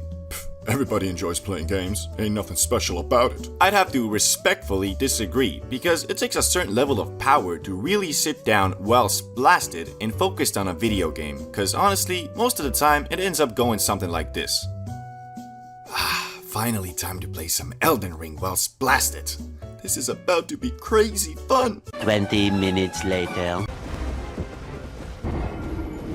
Man, screw this, I'm gonna just watch some TikToks. As you can see, it's not that easy, but if you have a friend who's on the same planet as you and you going through the struggle together in a co-op game, it's much easier to get into. So I for one will always have a special place in my heart for dudes who can actually game while blasted, cause honestly, it's not as easy as you might think, especially if the session lasts over 1 hour. But time for the productive and successful Not gonna lie, these dudes are like a rare Pokemon that you might never come across because the requirements to be a dude like this are rather high, but the power he possesses is godly. This the dude that has his own business or works like a sales job or something, which is a highly social and time-consuming practice. But somehow this mofo has done all of this while frequently bugging off the zaza. He's kinda like the Wolf of Wall Street, but instead of doing lines off a lady's you know what I mean. He's out here taking a fat rip and then minutes later closing a massive deal with some company.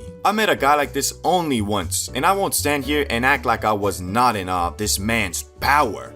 We were all just chilling, faded AF, when this guy got a phone call, and not just any phone call, it was some company he was trying to make a client for the company he worked for. And me being me, all I could think of was, oh shit, dude must be freaking out being that faded, having to deal with something like that. But no, bro calmly told us he'll be back in like 10 minutes, went to the other room and closed the deal, or at least that's what it seemed like. I swear, some people just have a godlike stress tolerance, cause man, I can be out here faded and get a call from my mom to pick up some groceries, and that shit will have me stressing out if it wasn't in my initial plan. I guess what I'm trying to say is, for 95% of people, if you high every day, you're gonna get lazy and content with your position in life. But there are people who can manage to pull off this lifestyle and still be successful, and god damn do I respect that. Although I'd imagine that if they weren't high all the time, they'd be even more successful. But hey, what do I know? Anyway, next guy on the list is the artsy dude. Now, this guy isn't exactly what you're thinking. And yes, I know you're imagining this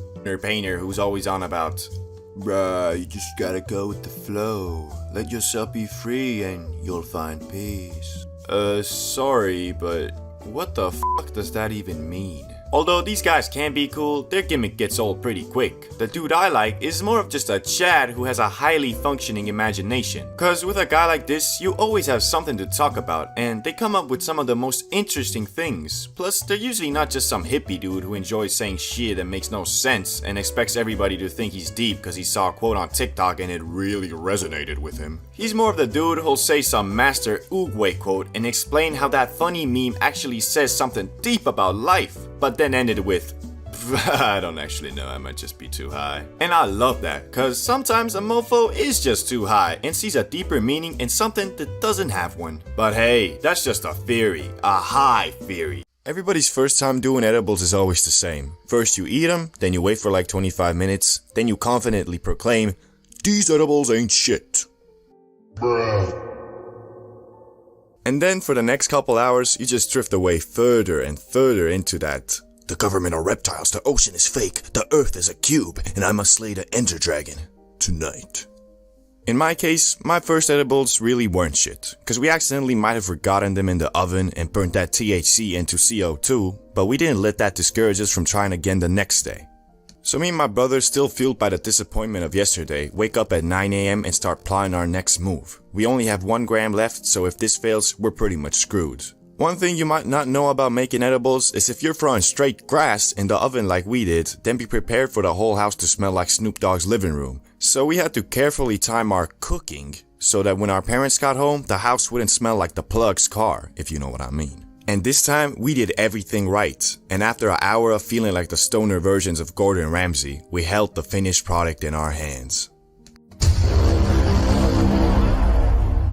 But before we devoured the THC cookies, we decided to go to Grandma's place, because she lived in the countryside and it was a beautiful day, so we thought it would be nice and chill there. Also, Grandma always is strapped way up with the candy, the cakes, the chicken, the steak. She got all the munch a man could ask for. So we're driving 20 minutes away and decide to eat them Eddies, so that by the time we're there, it should start kicking. Yet, when we arrive, we still feel nothing. We say hi to Grandma and sit down in the living room. Bro, maybe we messed them up again. Nah, I don't think so. We did everything by the recipe this time. Yeah, let's wait a little more. It's been 40 minutes though. Should be feeling something at least. Yeah, I feel you. Well, anyway, I'm gonna go take a shit. So I hop in the bathroom to empty my system real quick, and I suddenly feel it. Bruh. Then I hear some music coming from the living room and get intrigued. I finish my business with the toilet and go to the living room to find my brother jamming it out to some old ass radio playing some Elvis Presley or something. I wanna call him a dumbass, but I can't, cause my body starts moving by itself. This music is peak, there is nothing better. Until the next old song comes on, and it slaps harder than Chris Brown in 2009. I'm obviously talking about his music in 2009, not the incident with Rihanna. At some point, we had enough of the old-timey radio, so we turned it off and sat down on the couch to discuss our next move. So, how high are you? Yeah, I'm high. Yeah, me too. Real question is, do we take the second cookie? Now, we had baked 4 edibles total, so we had 2 left. We didn't plan on eating them that day though, because from what we had heard, edibles are supposed to hit their max in like 3 hours after consumption, so obviously I answered, I think we should, bro, for science. We took the second cookies out of their folium wrapping and ate them with some milk. Then we decided to go swimming, cause shit, why not I guess. As we're walking to the pond, I suddenly think to myself, am I cold? And then it hits. I start shivering and feeling like a warm pizza roll in the freezer. I'm not supposed to be here. I can't go on, I say. I'm too cold. My brother looks at me with disappointment in his eyes like, so that's all you can take. A tinsy-pinsy little edible and you get scared of the cold, eh? Now, keep in mind, this was when I was 18 and I wasn't quite the 420 god I am today, so I had this thing where if I got really high and it wasn't walk around in your boxers type of warm, I'd start overthinking that I'm cold and then I'd actually start feeling cold. But I said to myself, no, I won't let these edibles control me. And I decided to push through the unwavering cold and fight my inner demons at the little pond over there. So we pull up to the pond and it's time to go swimming. And it wasn't that bad actually. The water was pretty warm and once I got used to it, I stopped shivering. So pretty much the edibles had cured my crippling fear of the cold. We start walking back to the house and so far I thought I was suited to the max. But then the second Eddie kicks. And bro, this was the high I had read about but never believed in. It was psychedelic. My vision was crazy, like everything was 30 FPS and I could see an after image of my hand when I moved it. So at this point, there was no way I was doing anything else, so we went upstairs to our room and just started doing the randomest stuff, like inspecting objects, looking at the ceiling, munching. But the one thing I did that I don't recommend doing at this stage was looking in the damn mirror. It was crazy. I was not moving in sync with myself and I felt like the mirror version of me was from the other side, like Stranger Things or some shit. After like 30 minutes of doing things, we got really tired. Just standing up and functioning had become an immeasurably difficult task. So even though it was only 9 PM, we decided to call it a day. But I couldn't sleep. These 2 monster cookies got me overthinking everything, laying on the bed, eyes wide open like, bro, what if that really was the Stranger Things version of me? What if he's waiting for me to fall asleep? I don't want to go to the shitty other side. I don't know any plugs there. Where am I going to get my weed?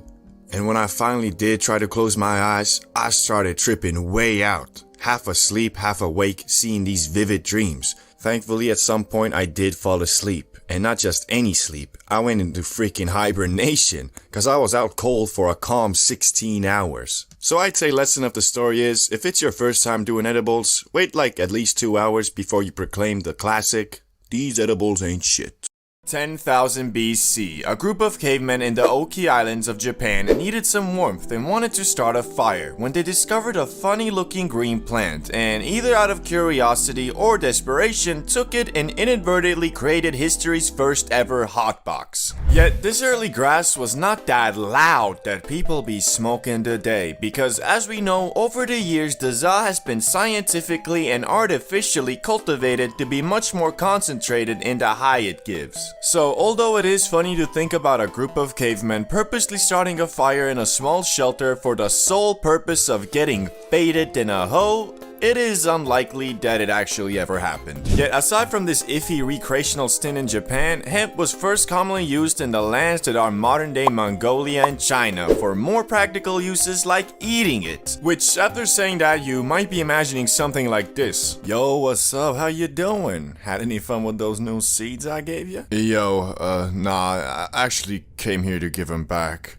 Last night I was looking at the moon and I swear that motherfucker was looking right back at me. But alas, this probably wasn't the reality because the THC levels in this early cultivated zaza were just really low. But soon the Chinese would discover that the holy plant's fibers were also great for making stuff too, like clothes, paper, and bowstrings. Which turns out hemp fibers were superior to the bamboo ones used by rivaling factions, allowing the Chinese to shoot their arrows much further. So basically, back in the day, if you were having a long distance bow battle and were losing, you might have screamed out, "We need to get closer!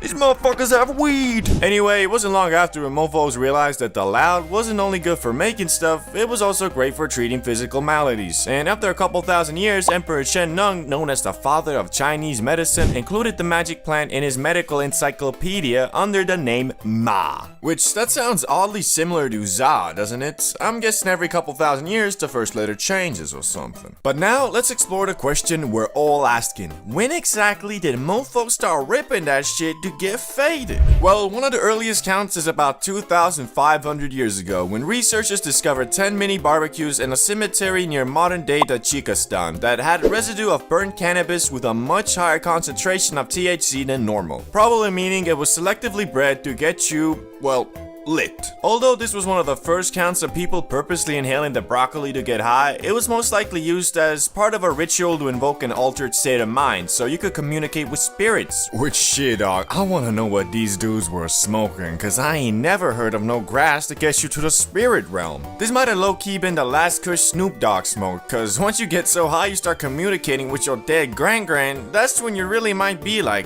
okay, I think it's about time I stop smoking this shit.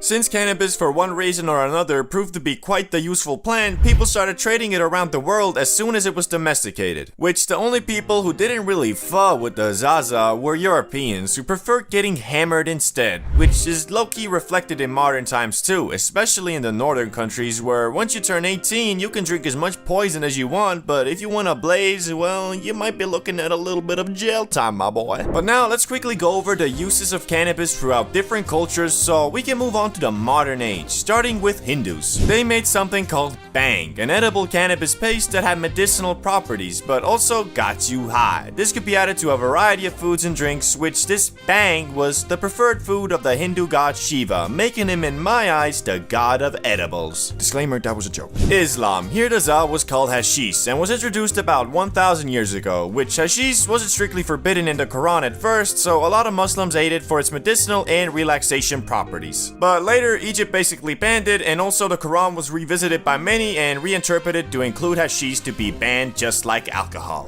The Vikings. These dudes basically used the za to make rope, sailcloth, and other things, but also for its medicinal properties, mostly to relieve pain, and to date, there's no hard evidence that they consumed it for its recreational use, but you know, maybe they should have, because they were quite the horrendous savages and murderers, so it might have made them think a little bit about peace and love. But what about America, England, and the actual global world powers? How did they react to weed? Well, again, like the Chinese, Europeans and Americans at first prominently used the magic green plant in the 16th to 18th century for more practical things like making sailcloth and rope, which the plant itself grew much larger in the New World soil, and combined with the practicality of it, everything started being hemp-derived. Clothes, paper, well, basically anything that required fibers. But the question still remains, when did mofos start smoking that shit to get blasted on the regular? Cause although at some point you, your neighbor, your grandma, your boss, and even George Washington were out here growing weed, wasn't nobody out here rolling them up.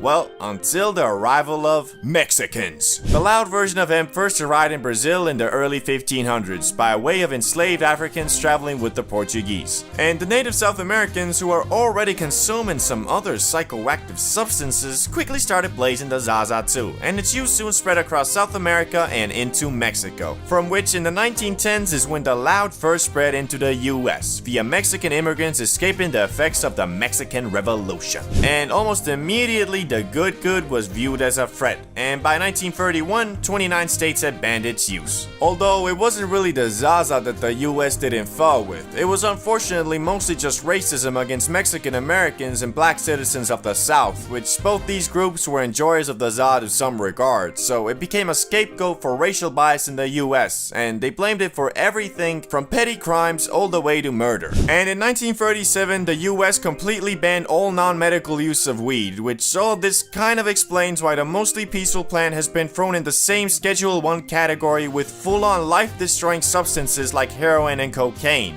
But thankfully, a couple decades later came the hippie movement of the 1960s to 1970s. This is what lightly sparked a comeback for weed, cause unlike before, when the Zaza was mostly smoked by Mexican immigrants and black citizens who the US was massively racist against, the hippie movement had middle-class white American youth start blazing too. Which it was all about love, peace, spirituality, non-violence, and of course, every hippie's favorite, recreational drug use. Although most hippies were all about peace and love, that was quite easy to say when most of them were literally privileged enough to drop out of college, run off with Cassandra in a rainbow van, go on copious amounts of mindset-altering trips, mostly powered by LSD, and then return 10 years later to their parents and have them say, It's okay, son. I was young and stupid once too. Anyway, although the grass was still federally illegal, this didn't really do much, cause in 1976, 1 in 8 Americans over the age of 12 admitted to smoking it in the past 30 days. Hippies though were especially interested in cannabis, so much so they went on something called the Hippie Trail, which was basically an excursion by the youths of the world to go over to the Middle East and India, all while riding in magic buses and discovering new ways to get absolutely blasted, such as smoking the concentrated Zaza resin known as hash. But acquiring the Zaza would soon get much harder, because you see, most of it came from Mexico, so in 1969 the US started patrolling the border, and in 1975 they got even more aggressive and started spraying herbicide on Mexican wheat plants. And so good old supply and demand made grass prices skyrocket, which a lot of people started then growing the plant themselves in mini greenhouses, closets, bathtubs, storage units, basements, wherever they could. But then in 1982, Mr. Smarty Pants Ronald Reagan took it even a step further by encouraging the streamlined arrest of anyone in possession of an illegal substance, which was really dumb because most of the focus was on pot, all while crack, meth, and heroin were all still being transported and consumed on a regular basis. Even worse, this enforcement seemed to be racially motivated because despite plenty of traffickers and consumers being white, the majority of arrests were Latino and black youths, all while this bizarre over-focus on cannabis allowed the growing opioid epidemic to go unchecked. But thankfully, the US is slowly learning from their mistakes, where today 24 states have legalized the recreational use of marijuana. On top of that, the increased level of research on it has also found multiple medical use cases and can be prescribed to you by special doctors if seen fit. And although the Zaza is still federally illegal and a Schedule 1 drug, the overall perception of it has changed for the better, including in December 2022 when President Biden signed a bill to make it easier for researchers to obtain plants for their studies, which will hopefully accelerate the learning of positive and negative side effects of consuming the Za even further. But all that aside, the overall vibe towards the loud has gotten a lot more accepting, and these days more and more people view the smoking of the grass not as you being a junkie, but the same way as having a couple beers with the homies on a Friday night and watching some WWE.